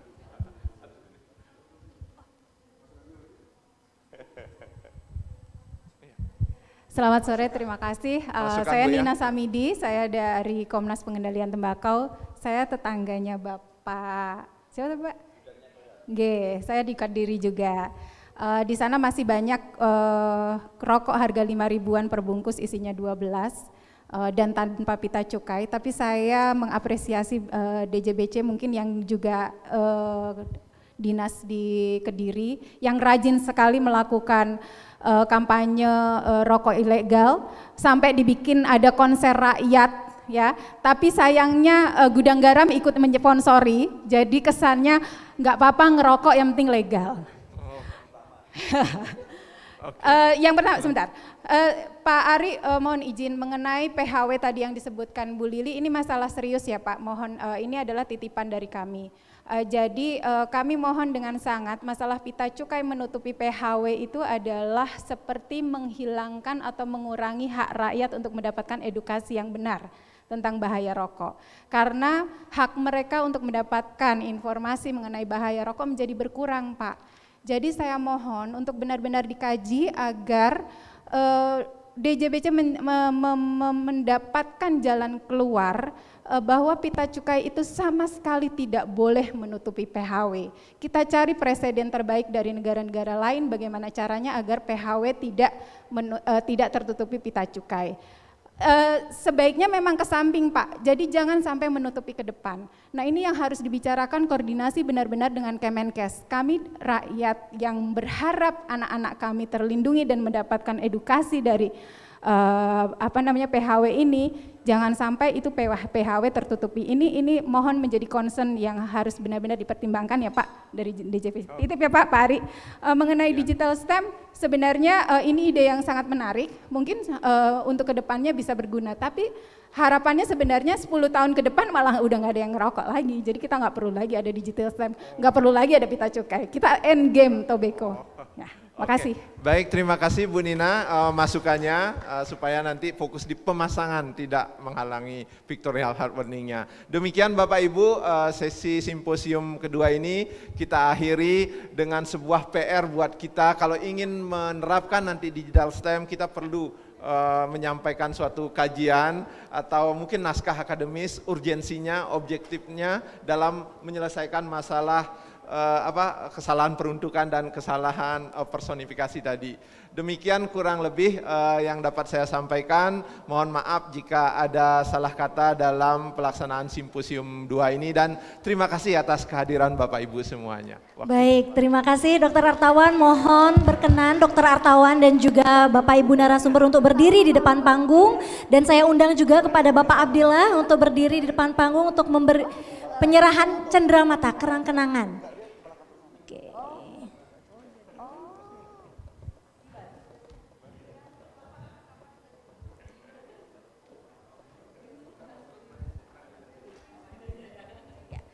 Saya mengundang untuk Bu Lili terlebih dahulu menyerahkan kenang-kenangan kepada Dr. Ayu dan Ibu Rosita. Silahkan Bu Lili untuk Dr. Ayu dan Ibu Rosita. Oke.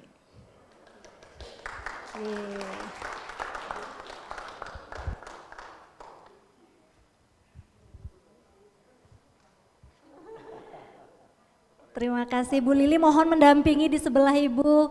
Berikutnya untuk Pak Abdillah, Pak Sarno, Pak Ari, dan Dr. Artawan akan diserahkan oleh Bapak Tara Singban, mohon berkenan.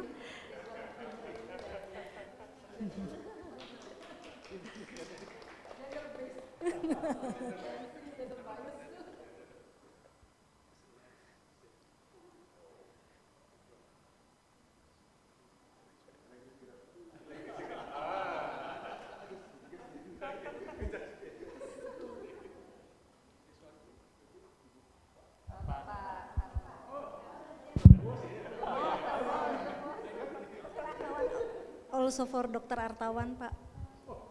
Pak Artawan, not having yet, Pak.